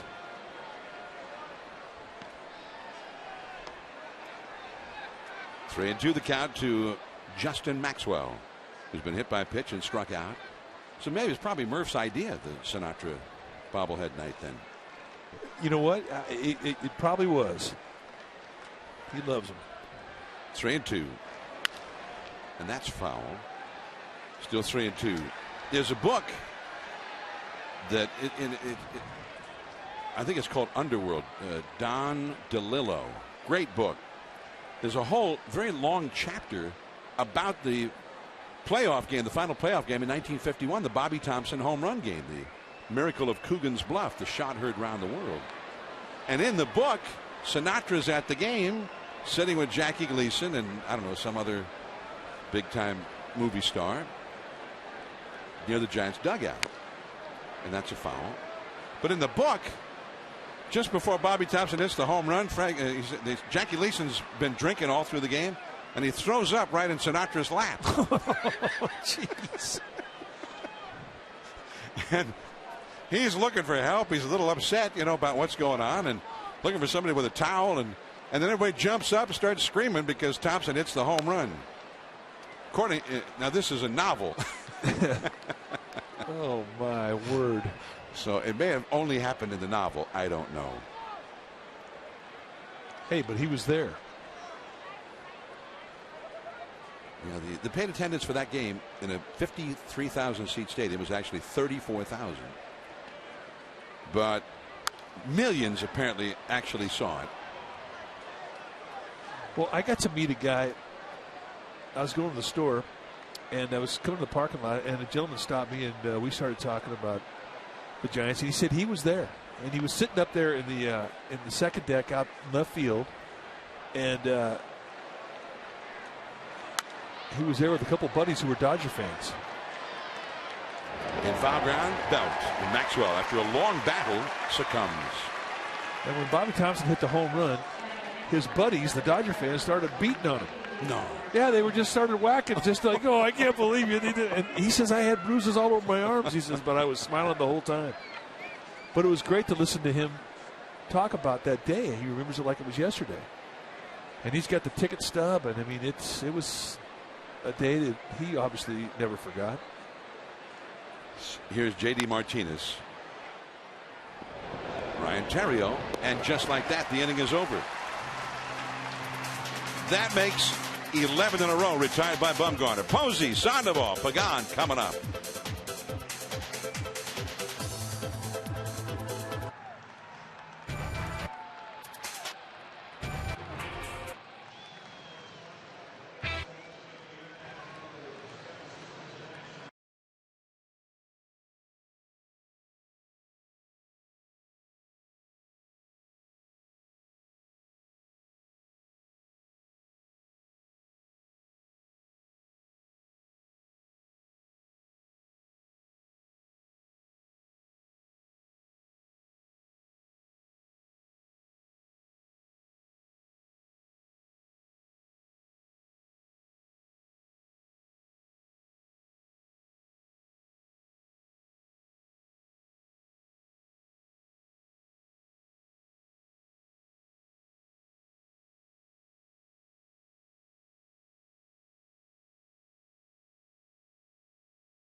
Amazing grilled cheese bacon burger.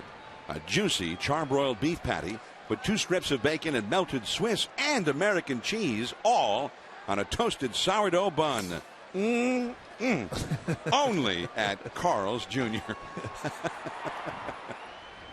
Oh, as soon as they put the picture up there, we're done. And it's 0-2 to Posey. A changeup at the knees. Posey, who launched a spectacular home run in the first inning, onto the building out there beyond the center field wall. He's getting pitched to right now. Juan Rodriguez is dragging him through the garden, and he has taken that home run very personal. He's trying to strike him out, plain and simple, right here. And he has. Fastball on the inside. There were some serious perfect pitches in this sequence, and here on the inside corner, he cuts it right to the glove. And look at Chris Snyder, the Astros catcher, never has to move it. Posey, since that home run, has popped out and now struck out. 1 for 3. Here's Pablo. Pablo has grounded out to third and grounded into a double play. He's got his all-star shoes on.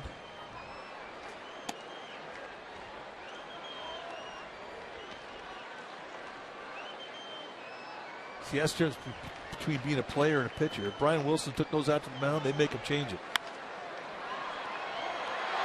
Johnson recovers in the dirt, scooped out by Downs. Probably hit that one sharply, but Johnson was able to make the play. 2 down. Well, the key word here is he hits it sharply. He does not come up with it, but he knows he's got time. No panic, go to the bare hand. And here's a nice play on the backside. And Matt Downs, who, as you mentioned before, was a giant. We know he's got good soft hands, and he shows it on that play. Nice dig. The kid from the University of Alabama. Downs just play a lot of middle infield, third base. Now Angel Pagan has singled and scored a run and flied out. 1 for 2. 4-0 Giants. 4 runs, 6 hits for the Giants. No runs, 1 hit for the Astros. Madison Bumgarner, 6 shutout innings, 82 pitches thrown. So he's averaging a little over, well, between 13, 14 pitches per inning thrown. A very manageable count right now. 1-1. And chasing that high fastball. Back out of play. 1 ball, 2 strikes.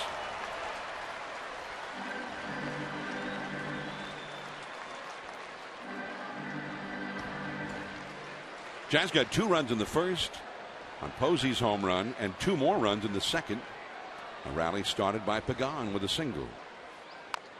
That curve, and he fouls it. Came up and hit off his leg. 1-2.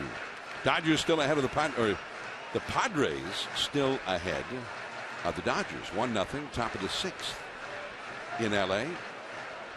There it is on the hand-operated scoreboard here at AT&T Park.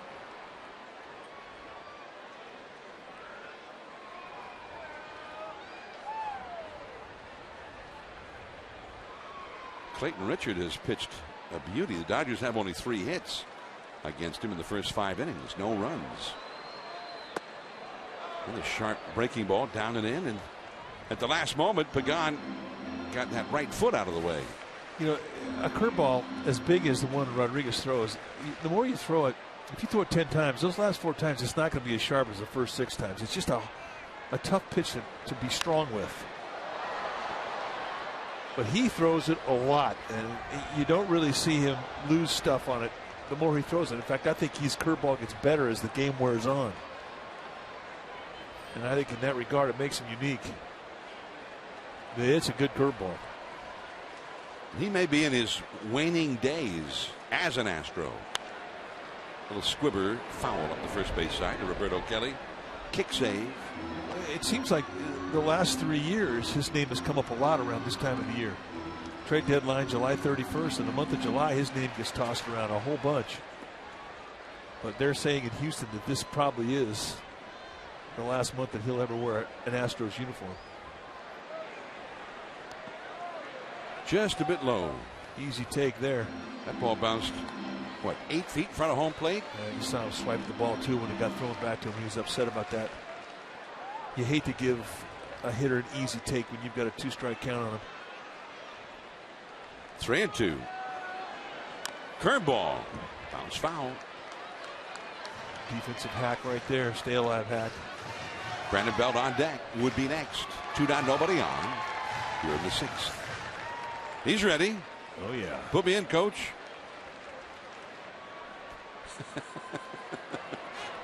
He's ready just like Pagan. And another curve. Pagan with excellent speed. Johnson in a hurry. Off the glove. Downs kept the foot on the bag but could not put the squeeze on the ball. And I think that should be a hit for Pagan. Let's watch Johnson come in on the ball off the right foot. 2 times now he's gone on the dirt. This might have been a situation where Pagan may have kicked the glove of Downs. Let's watch if there was contact made. No, it was not. It was just a miss. Be interesting to see what they do rule. Well, obviously, if the throw was there, then he would have been out. But if he'd taken a little extra time to make the accurate throw, there wouldn't have been time. Well, they gave him a hit. Second hit for Pagan. And he puts heat on an infielder when he hits a slow ground ball like that. And even if they had scored at an error, I would use the tennis term forced error. Here's Brandon Belt as Rodriguez makes the throw to first. Well, definitely a steal situation here. You got a base stealer like Pagan who's got 15 bags on the year, and this is go time. Put yourself in scoring position. 15 steals, only been caught twice. He and Blanco tied for the club stolen base lead. There he goes.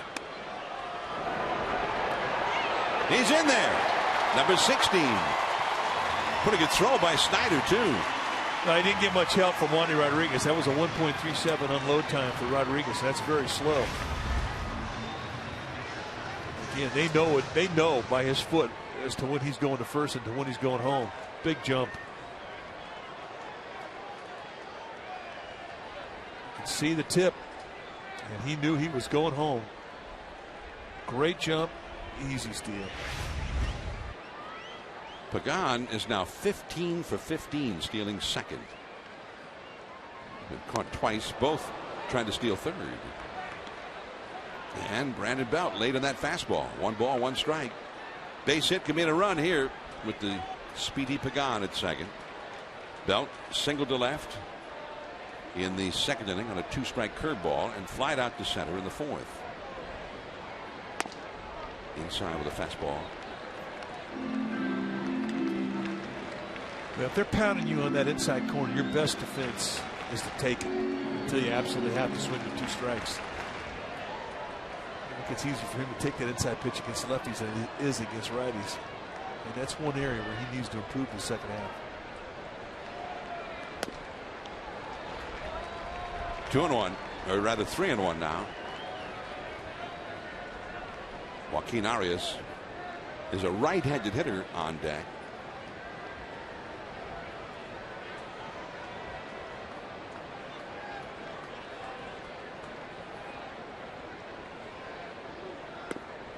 And he walks him with a curve. I mean, there aren't many guys in the game that throw a 3-1 curveball like that and have the confidence to throw it. Well, make getting ready for your day a little easier. Wake up with Today in the Bay on NBC Bay Area. Get the latest news, weather, and real-time traffic starting at 4:30 a.m. right here on NBC Bay Area. 4:30 a.m. We can catch that tomorrow at 4:30, partner. Yeah, call me, will you? That's Doug Brocail, the pitching coach for the Astros. Conferencing on the mound with Wandy Rodriguez as the Astros also now will get their bullpen going. Back of Rodriguez.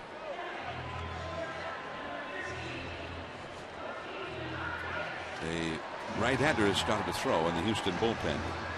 2 men on, 2 men out in the Giants' 6th inning. And Arias, who in a similar spot with these same 2 runners aboard in the 2nd inning, got a single. And he was helped out when the runners took off. The third baseman broke to cover third with Pagan running. And Arias hit it right through that vacated hole. Here is Lowry, and he just did get him.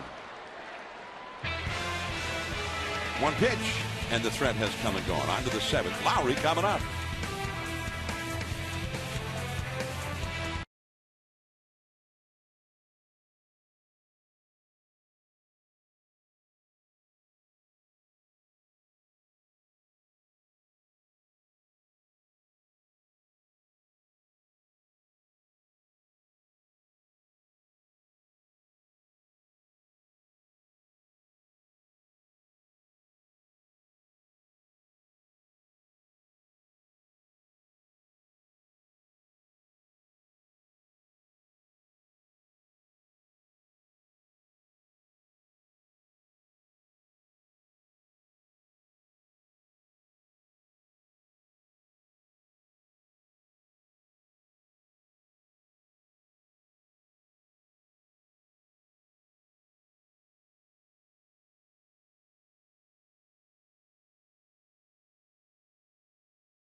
At AT&T Park, 1,000 baseball gloves and tickets to the game for the kids who were being given the gloves from Brian Wilson. And Wilson spoke to the kids. Dwayne Kuiper helped MC the event. And Brian Wilson still out there spreading the gospel of Giants baseball. Yeah, he really gets it. He understands the importance of role models. Jed Lowry, a strike call to the inside from Madison Bumgarner. And the Junior Giants program is something that Brian Wilson gets behind strongly because he knows that those gloves are going to go right to the kids. I mean, it's something that is such a huge success. Over 20,000 kids in Junior Giants baseball now. And a lot of these kids, they don't have enough money for a baseball glove or for a baseball bat or for a baseball. And the Junior Giants program provides all that. So thanks to Brian Wilson for the contribution that he gives the Junior Giants program and has always done that since he's been in the big leagues. 1-1 to Lowry. 2-1. Madison Bumgarner has retired 11 in a row. He's only allowed one hit in the game. That hit was in the 2nd inning. And the man standing in right here is the one who got it, Jed Lowry. Back goes Pagan deep into center, right on the warning track. That ball carried well. This was the hit Lowry had back in the 2nd inning. Well, I mean, it's a clean base hit. Not anything that Arias could do about it.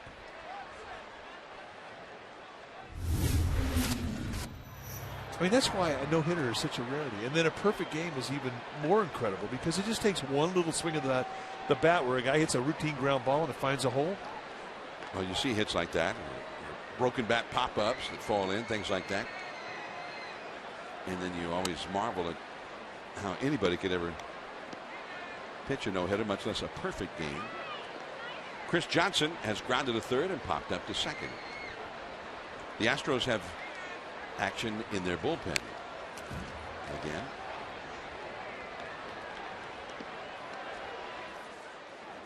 Rainer Cruz, number 55, is up now. Giants lead 4-0. We're in the 7th. Still a couple of spots away from the pitcher coming up. Goes to 2-1. Although Wandy Rodriguez has thrown 103 pitches in 6 innings. So he may be finished one way or the other for the night. Foul tipped. Posey's glove. 2-2. There you see the distribution of pitches for Bumgarner. Been very, very stingy. And he's the guy that I think throws the fewest pitches per outing than any of his teammates. Out of play. 2-2. He's not had any one high stress inning. 17 pitches is the most he's had in any inning. A lot of ground balls, a lot of broken bats. Strike out if he needs it, or you tick him off. Johnson backs away. Snyder on deck. 2 in the first, 2 in the second with the Giants. They lead 4-0.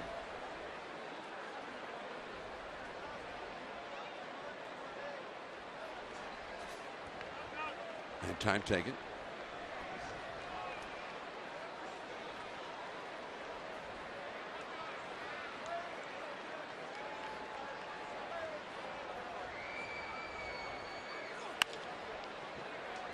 Foul ball to the ball dude. Ball dude's down there is doing a good job tonight. Gary Lawrence has had some nice plays.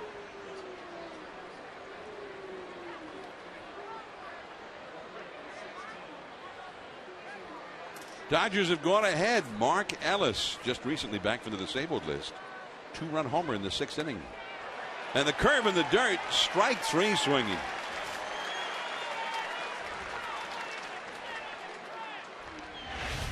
Fifth strikeout for Bumgarner. Now, one of the things you do before a game is you look at the stat sheet, you look at the number of at-bats a guy's had, you look at how many walks he has, and that'll tell you if a guy will go out of the strike zone. For Chris Johnson, I mean, he's got 286 at-bats. He has walked 17 times. That's not a lot. So he's a guy that will swing, and that's a guy you can bounce a ball, and he will chase. Here's Snyder. So do you think most starting pitchers will take a look at the stat sheet like that, see if they can pick up some intelligence like that? Yes, they will. Well, it's even gotten a lot easier. This generation player, a lot of stuff is spelled out there for them to see. They get some comprehensive studies that are quite extensive, and they give you all kinds of different tendencies hitters have. What they you know, for example, pitchers, they'll tell you what pitchers throw, certain counts, certain situations, up by runs, down by a couple of runs. So you have a pretty good idea as a hitter what he's going to throw. And it's the same thing for a pitcher. An idea what percentage that he'll swing at first pitch, what percentage first pitch fastballs he'll hack at, percentage of 2-0 swings he'll take, 0-2 swings he'll take. I mean, every count will give you some data as to what his tendencies are. And if you get a guy who's aggressive, it stands out. And that's something you take advantage of. 2 down, nobody on. Snyder with a 2-1 count. No swing. So it's 3-1. Matt Downs on deck. Yeah, also, the accuracy of the data it's incredible as to what type of pitches are thrown, where they're thrown. You can really get a good book on a guy. That ball is smoked. Deep to left field, down the line, and gone. The first Astros run is an emphatic run on a 3-1 pitch. And it is 4-1 Giants. Only the second hit for the Astros and their first base runner since the 3rd inning. And I will give Bumgarner credit. It's just 1 run. He did not want to walk him. Well, challenge fastball out of the play at the belt. And Snyder has got one of those approaches where he doesn't take a lot out with any count. And he unloads here with count leverage.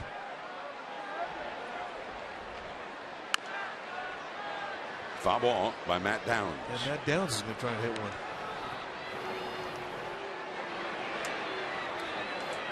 Snyder's 4th home run this year. And it was no doubt about it.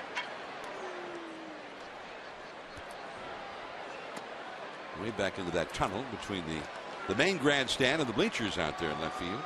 That was pitch number 100 on the night for Bumgarner. There you see the area. Somewhere in there.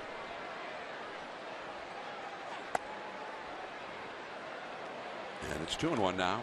And the Giants bullpen gets to work. There is Sergio Romo. 4-1 Giants. This is Bumgarner. This will be his 20th pitch of this inning. And that slider, a good one. 2-2. We were just talking at the beginning of the inning about how manageable his pitch count was, and he had not had any innings with more than 17 and until now. 2-2. And a foul down the left field line. Got that ball way in on Downs, who has walked and grounded out. The pitcher's spot is due up next for the Astros. And they have Brian Bogusevic, who has come out on deck. Every available right-handed Astro is in the lineup tonight. So anybody that they would use as a pinch hitter would have to bat left-handed. They're all lefties on the bench.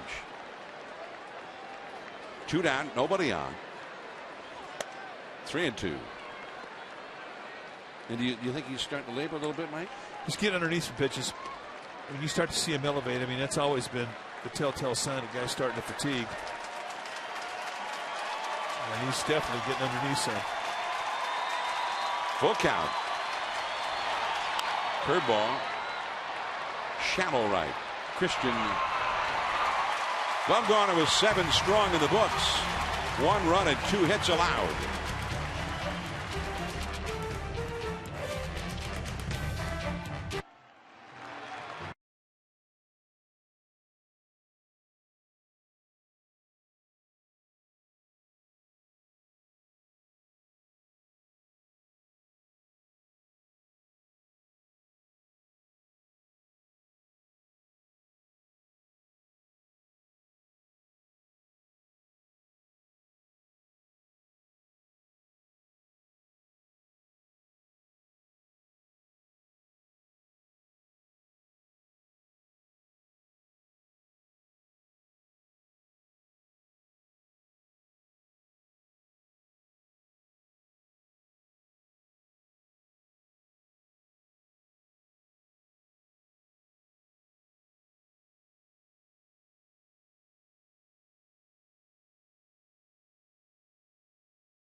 .30 for Giants pregame live before game 2 of this series.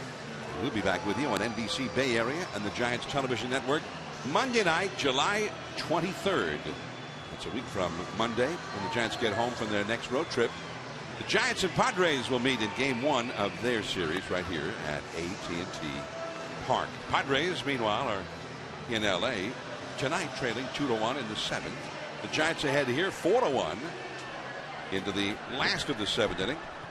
And a new pitcher comes in for the Astros, Rainer Cruz. He's a Rule 5 guy that really got off to a great start this year. He's got excellent stuff, a fastball that'll go 95 and up, good hard slider and a changeup, but his control has been kind of doing him in, and that's what explains the 6.35 ERA. If you wait him out, he will give you some location pitches to hit.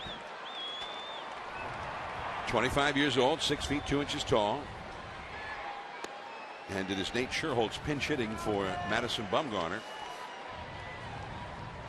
Rainer Cruz from the Dominican Republic.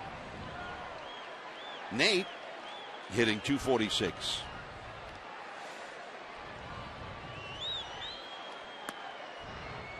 Right on the outside at 95.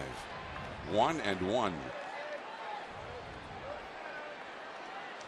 In the Giants bullpen, Javier Lopez is now throwing. The Giants know that a left-handed hitter will be coming up to start the 8th inning, since the Astros only have lefties on the bench. Oh, that is a wicked slider.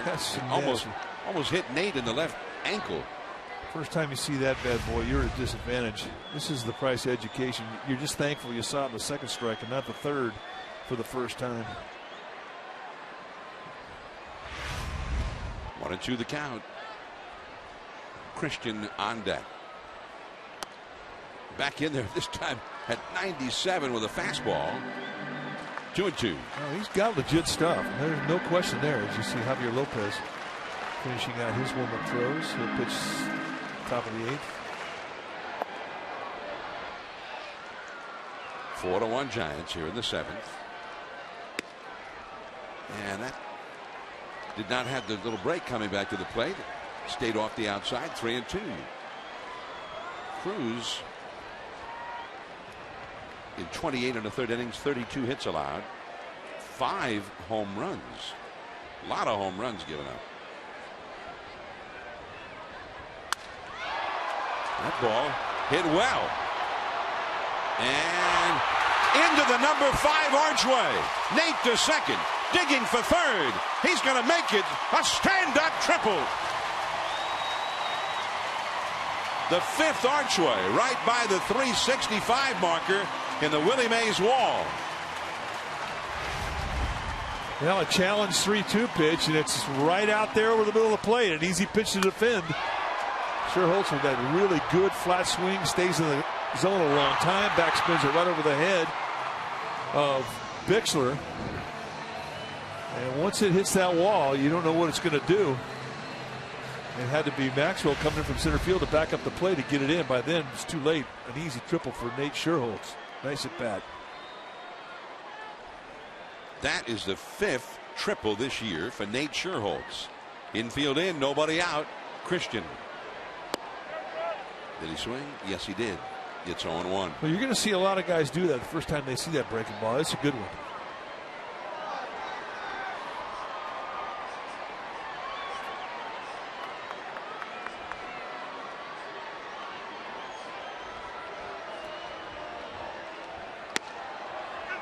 And strike 2.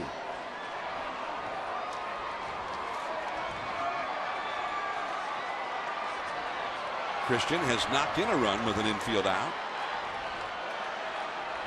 0 for 3. Terrio on deck. Holding is Nate, and Johnson throws out Christian. Frustrating at bat for Justin Christian. I mean, that's a 1-out situation. Nate Sherholtz is going on contact. That's an easy score, but nobody out. You're not going to break. Out on a ground ball, you have to make sure it gets through the infield before you head home. And anytime you don't get that runner in, less than 2 outs, you're not happy about that at bat. So here's Terrio. Now, if Terrio hits that same ground ball here, Nate's breaking. Score standing up. Fastball to strike. Terrio has walked and scored a run. He started the 2-run first inning rally with a walk in the first and scored on Posey's homer. Grounded out to short in the second and singled and stole a base in the 5th. 4-1 Giants. Runner at third, 1 out. Oh, nice save by Snyder. No, breaking ball always come back to you. And that's the only way he caught this. Watch this thing bounce, and then it comes back and just slightly. It doesn't kick away from Snyder. And that's the beauty of a breaking ball, is that you know that there's going to be some predictability to what the bounce is going to do. Nice play.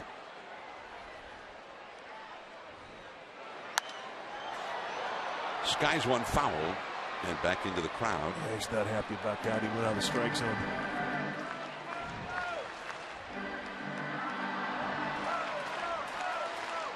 Think about Ryder Cruz, though. I mean, this stuff's good. You got to get started a little early.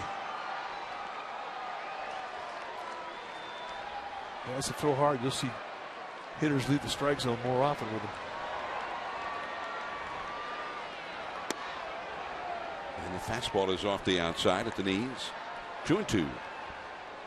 Melky Cabrera on deck.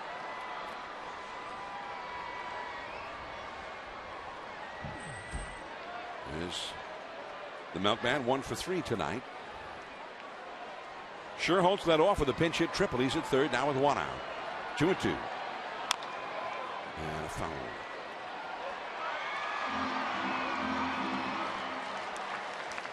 Angel Pagan has 5 triples for the Giants. Melky Cabrera has 7. And Nate Sherholtz, who's had a fraction of the number of at-bats of those two, has 5 of his own. He's had more triples than he's had doubles. 2-2. There's that slider taken. 3-2. Much easier to define what you've seen him. He would have waited to throw that pitch in a 2-strike count where he'd never seen it before. He's swinging at that. Terrio hitting .277 for the year. Went back to the slider on 3-2 and walked him. Wow. So maybe Cruz didn't watch the All-Star game. Well, he's going to face an All-Star. Melky Cabrera, a hero, and the Milkmen are lit up. Oh, yeah.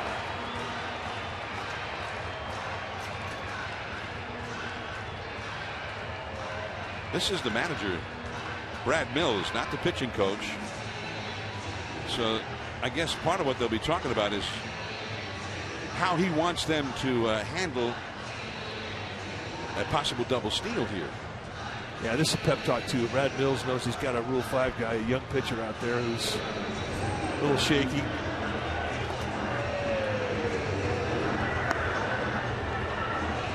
And more activity going. There is Del Rosario and Nario Del Rosario warming up in the bullpen now. Astros have an 8-man bullpen. And just 4 extra players on the bench, 4 moves for Brad Mills to make. And the reason they have that many arms in the bullpen is because they haven't had a consistency with their starters to go deep in ball games. So they've had to have bullpens eat up 3-4 innings every night. And that's why they need 8 guys. So here is Cabrera. First and third, 1 out. Slap foul into the crowd. Melky has grounded a second, singled, and struck out. He's 1 for 3. Sherholtz at third. Terrio at first. 1 out. The middle infield double play depth.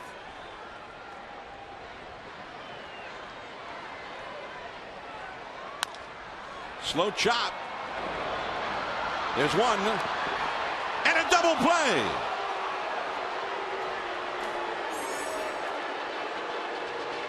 The Giants do not score. On to the 8th.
Ryan Terrio sort of running into a double play to win the Giants 7th.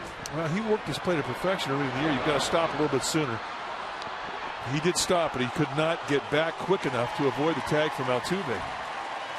And Altuve, who's very quick on the exchange glove hand to bare hand, makes a great play. And you would expect this from an all-star second baseman.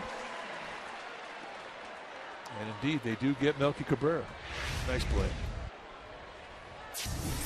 Javier Lopez in from the Giants bullpen now. And maybe just to face the one hitter, the left-handed batting pinch hitter, Brian Bogusevic. Strike one. Nate Sherholt stays in to play right field after pinch hitting for Bumgarner. So Christian is out, and the pitcher now moves into the leadoff spot. 0-2. Bogusevic hitting .217 with 6 home runs.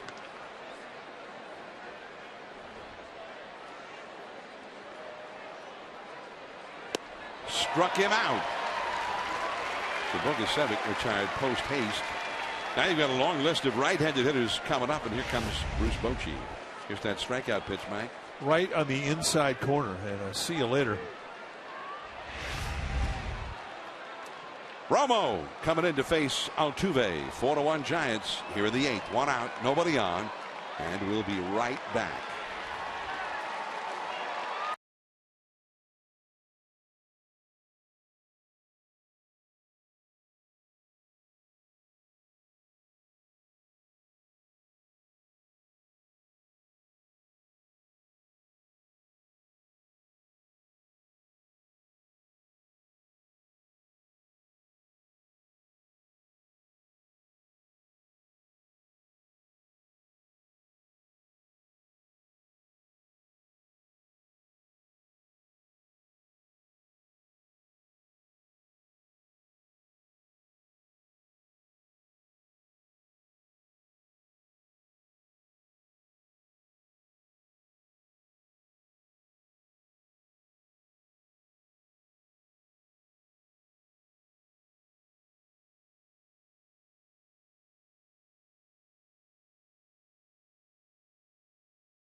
Altuve coming up, and there is Sergio Romo in to face him.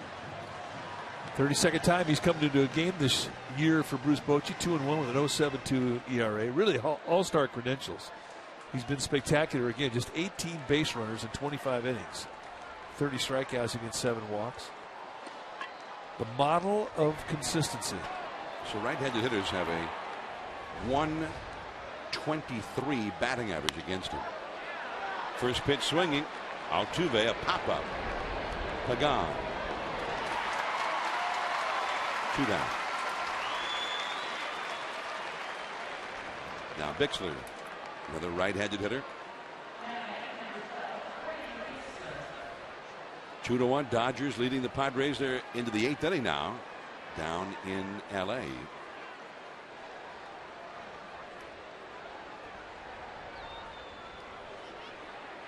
Bixler is 0 for 2 with a walk.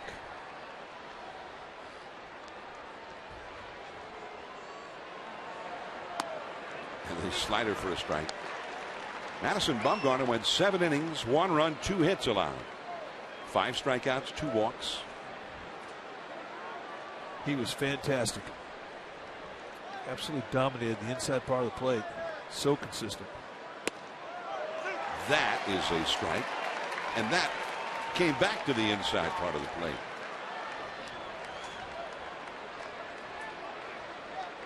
You know, when you throw a slider, for the most part, you're trying to throw that thing in the outside corner against a right-hander if you're a right-handed pitcher. balls that hang out there middle in, they get hit, and you never see one of those get hit against Roma. Ooh. That one he missed by a foot or more. At least. Posey, then Pablo coming up.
Leading 4-1 in the one run for the Astros. This home run by Chris Snyder in the 7th inning. And it was a long one, Mike.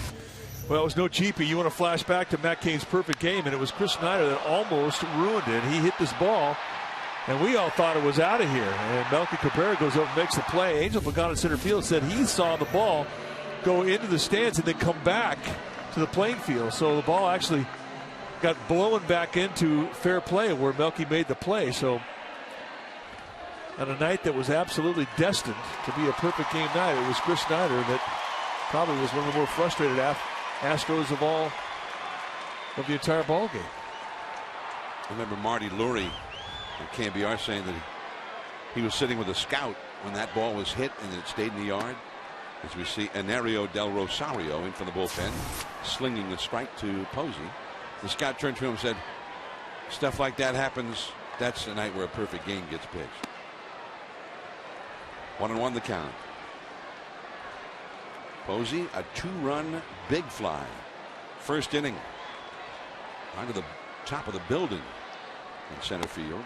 Beneath the and in front of the hitter's backdrop out there. Bogusevic, after pinch hitting for the pitcher, stays in to play right field. So Bixler is out. And Del Rosario is slotted in the number 2 position in the batting order now.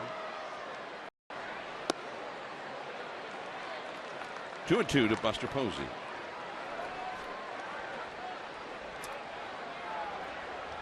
Homer popped out to short, called out on strikes his last time. 3-2.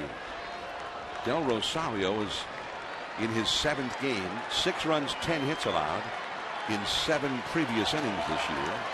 Only 2 strikeouts, a couple of walks. Pablo Sandoval is on deck.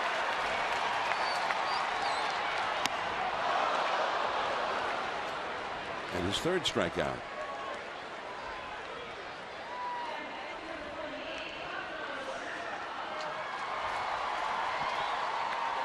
Well, for comprehensive coverage of everything orange and black, check out pregame live and postgame live before and after every Giants telecast on Comcast Sportsnet, authentic Bay Area sports.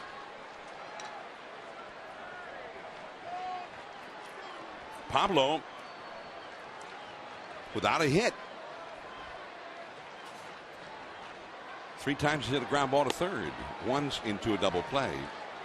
0 for 3. Batting left-handed for the first time tonight. It was as a left-handed hitter that he hit his 3-run triple in the All-Star game. And that one is smoked into right field. Bogusevic can't get to it. He'll have to chase it.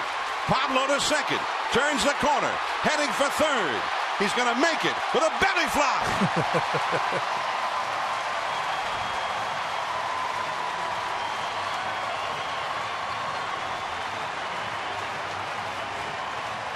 Well, he goes into the quiver and pulls out an arrow. And I don't think he was thinking triple off the crack of the bat. It's only when he got down to first base and saw this ball get by Bogusevic that he thought, well, I may have a chance. That ball hits off the wall. It was going to be Bogusevic that had to go fetch it. And watch the Panda kick it in gear right here. Okay. And a belly slap, flop. Perfect.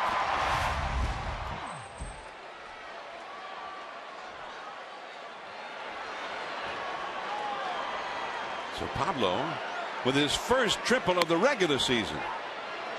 Well, he hit one in the All-Star game. Now he just hits them every game. He's a triple hit machine.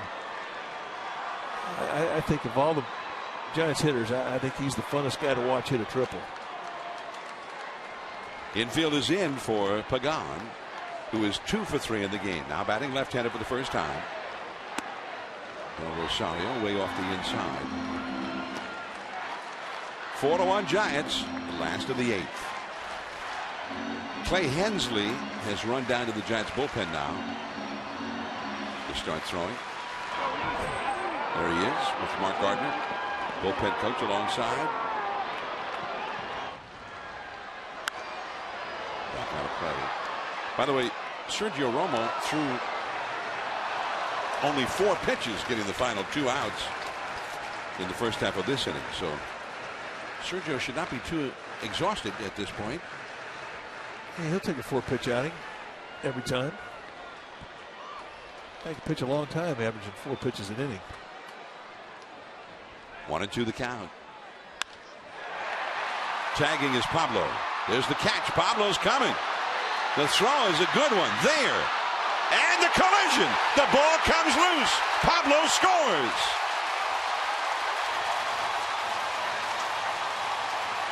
I'll tell you, we've said it before. If he was raised in the States, he'd have been a fullback and a lead blocker for somebody. Because that's a big man.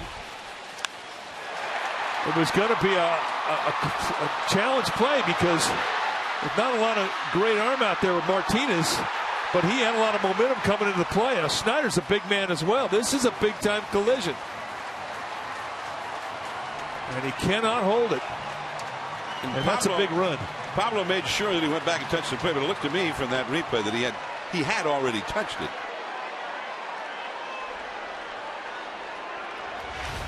Five to 1. The crowd is abuzz. Now they throw to third, appealing that Pablo left too soon. No, says Mark Wegner, third base umpire.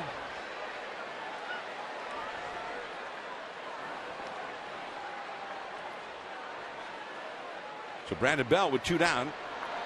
Pablo turning that little shallow fly ball by Pagan into a sacrifice fly and an RBI. It was going to be a gamble.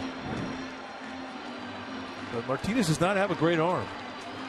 And Flannery was going on the scout report. But Martinez, to his credit, that throw was excellent. It was right there.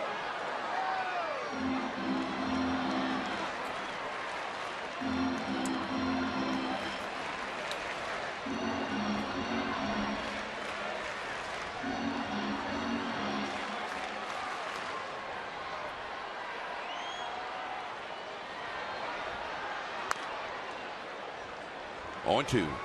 Doubt has singled and scored a run, flied out to center, and walked in this game. 5-1 Giants in the last of the 8th inning. 2 down, nobody on. Pablo Sandoval a triple and has scored a run. Giants have hit 30 triples this year as a team. Foul tip. Fastball. Got it by him. But Pablo Sandoval puts together a run. 5-1 onto the 9th.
Area perspective. Raj Mathai heads to London to bring you stories you won't see anywhere else. Starting July 27th, right here on NBC Bay Area. It's 2 weeks from tonight. Here is Sergio Romo to face Justin Maxwell. Slider, strike, and it's 0-1. The Giants have brought in Brandon Crawford to play shortstop, and Arias moves over to third. So Pablo is finished for the night.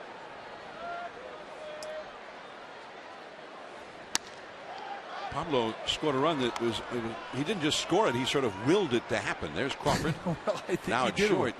He did will it to happen.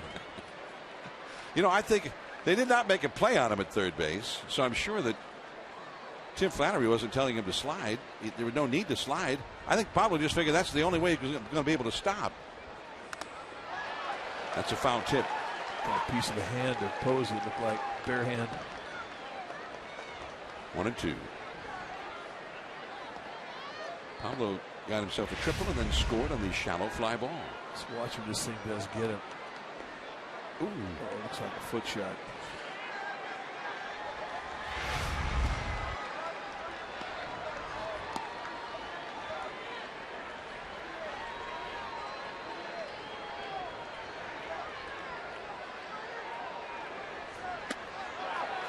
Well, good work there by Maxwell, not chasing that one. J.D. Martinez on deck. Casilla is up in the Giants bullpen. 5-1. The Giants are leading here in the last of the eighth. Or into the ninth inning, I beg your pardon.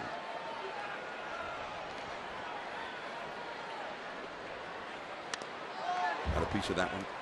Stays alive. The Dodger game is in the last of the eighth. We have Dodger game on the in-house monitor via satellite. And they are leading 2-1 in the bottom of the eighth over the Padres down there.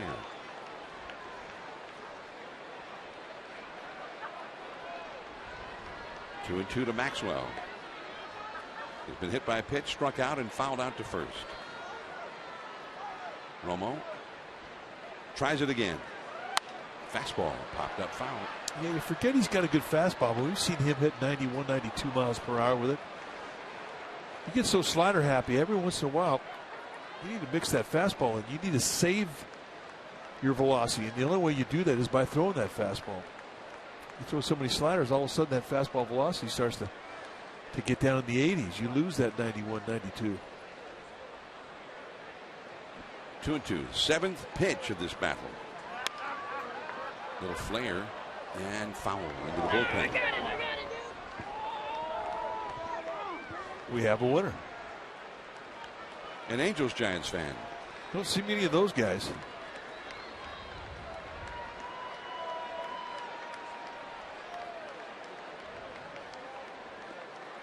So quite a battle here. Maxwell and Romo starting off the inning. This will be the eighth pitch from Romo to Maxwell. Fastball. Brandon Belt. And no.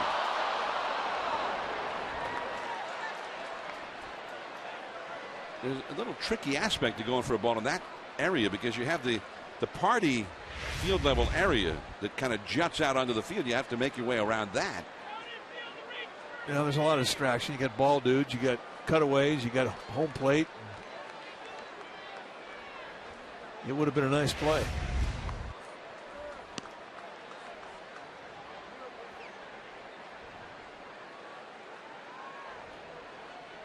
So the battle continues. This is becoming a nice little at bat that Maxwell's putting on against Romo.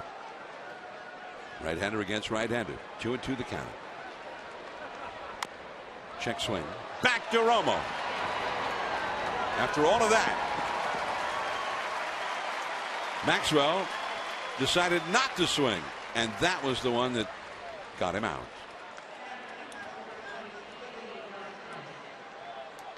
Romo, who had retired 2 hitters to end the 8th inning on a total of 4 pitches, goes to 9 pitches to get Maxwell. Here's J.D. Martinez, 0 for 3.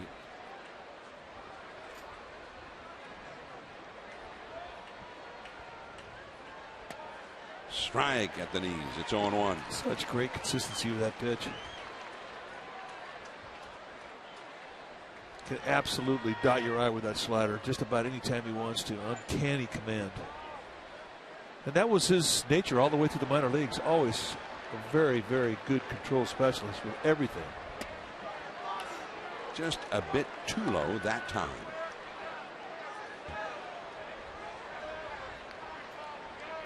Tomorrow's game, remember, starts at 6:05. Game 2 of the series. Tim Lincecum against Lucas Harrell. In a 1:05 start. Day game on Sunday. Little flare and no for Terrio. So a single for Martinez. Only the third hit of the game for the Astros. And Jed Lowry, the Astros' leading home run hitter, will come up.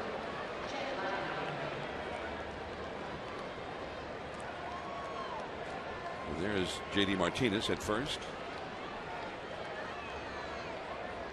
Now Romo to face Lowry. Casilla still heating up in the bullpen. He'll be ready if needed. Lowry has singled, flied out to right and flied out deep to center. All of that was against Bumgarner. Closed stance. Don't see many of those anymore. Changeup missing, ball 1. Lowry out of Stanford, the former star down there. With the Red Sox in the American League, they thought he was going to be a big-time player for them, but he kept getting hurt. And I think they finally despaired that he would ever stop having problems with injuries. And they made a move to bolster their bullpen. The guy who ended up being the closer for the Astros late last year, Martin Melanson, traded to Boston, and Jed Lowry went to Houston. And that deal has been like gold for the Astros.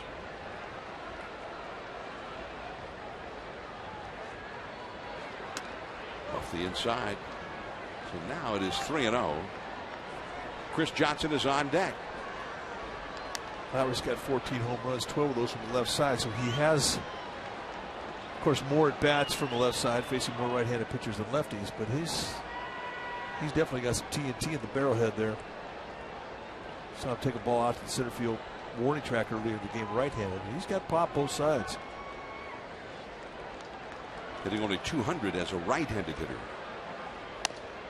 Well, it's a walk and a 4-pitch walk. That puts 2 men on. It makes this an actual save situation. And Bruce Bochy is going to bring in Santiago Casilla. 5-1 Giants. The Astros with 2 men on and 1 man out. We'll be back.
Scored a run tonight, knocked in a run as well with a couple of hits.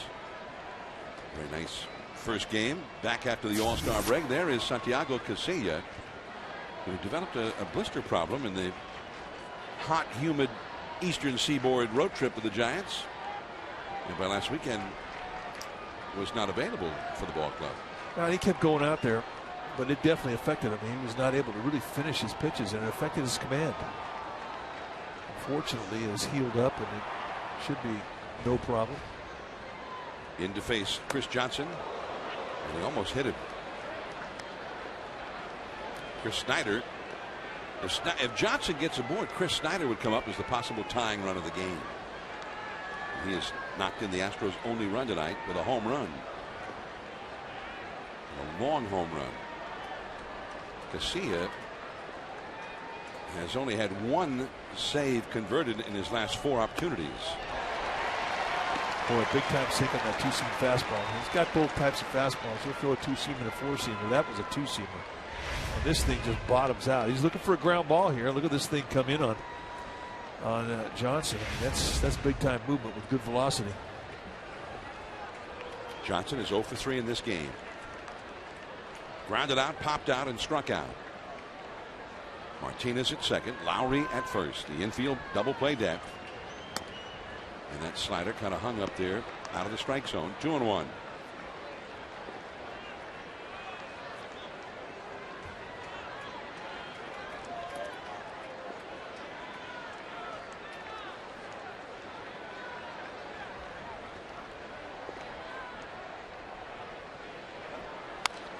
There's that 2-seamer again, and shot foul to the Giants dugout, hitting off the screen right in front. You can see it not real sharp with this command right now. I mean, they set that target away, and that thing went across the plate inside. And he gets a foul ball strike with it. Turns out being a good thing, but he's still searching for that release point.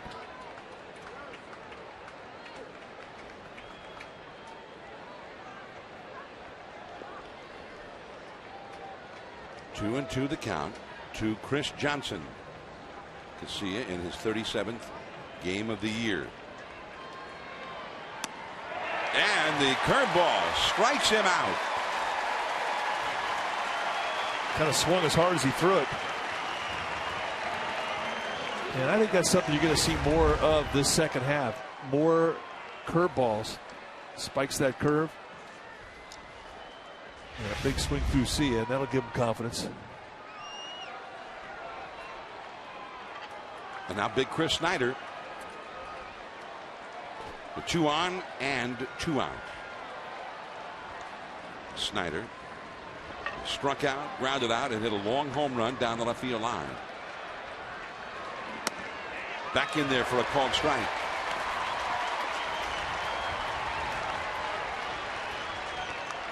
Well, the game in LA is over. The Dodgers won their game 2-1 over the Padres.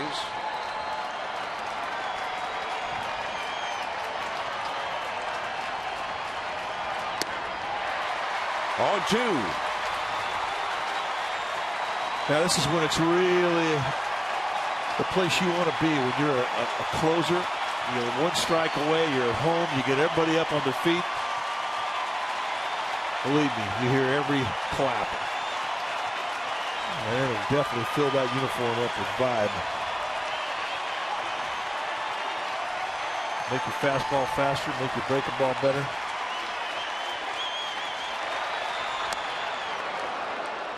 Up out of the strike zone with that fastball. 2-2. And you try to please the crowd. You try to strike somebody out.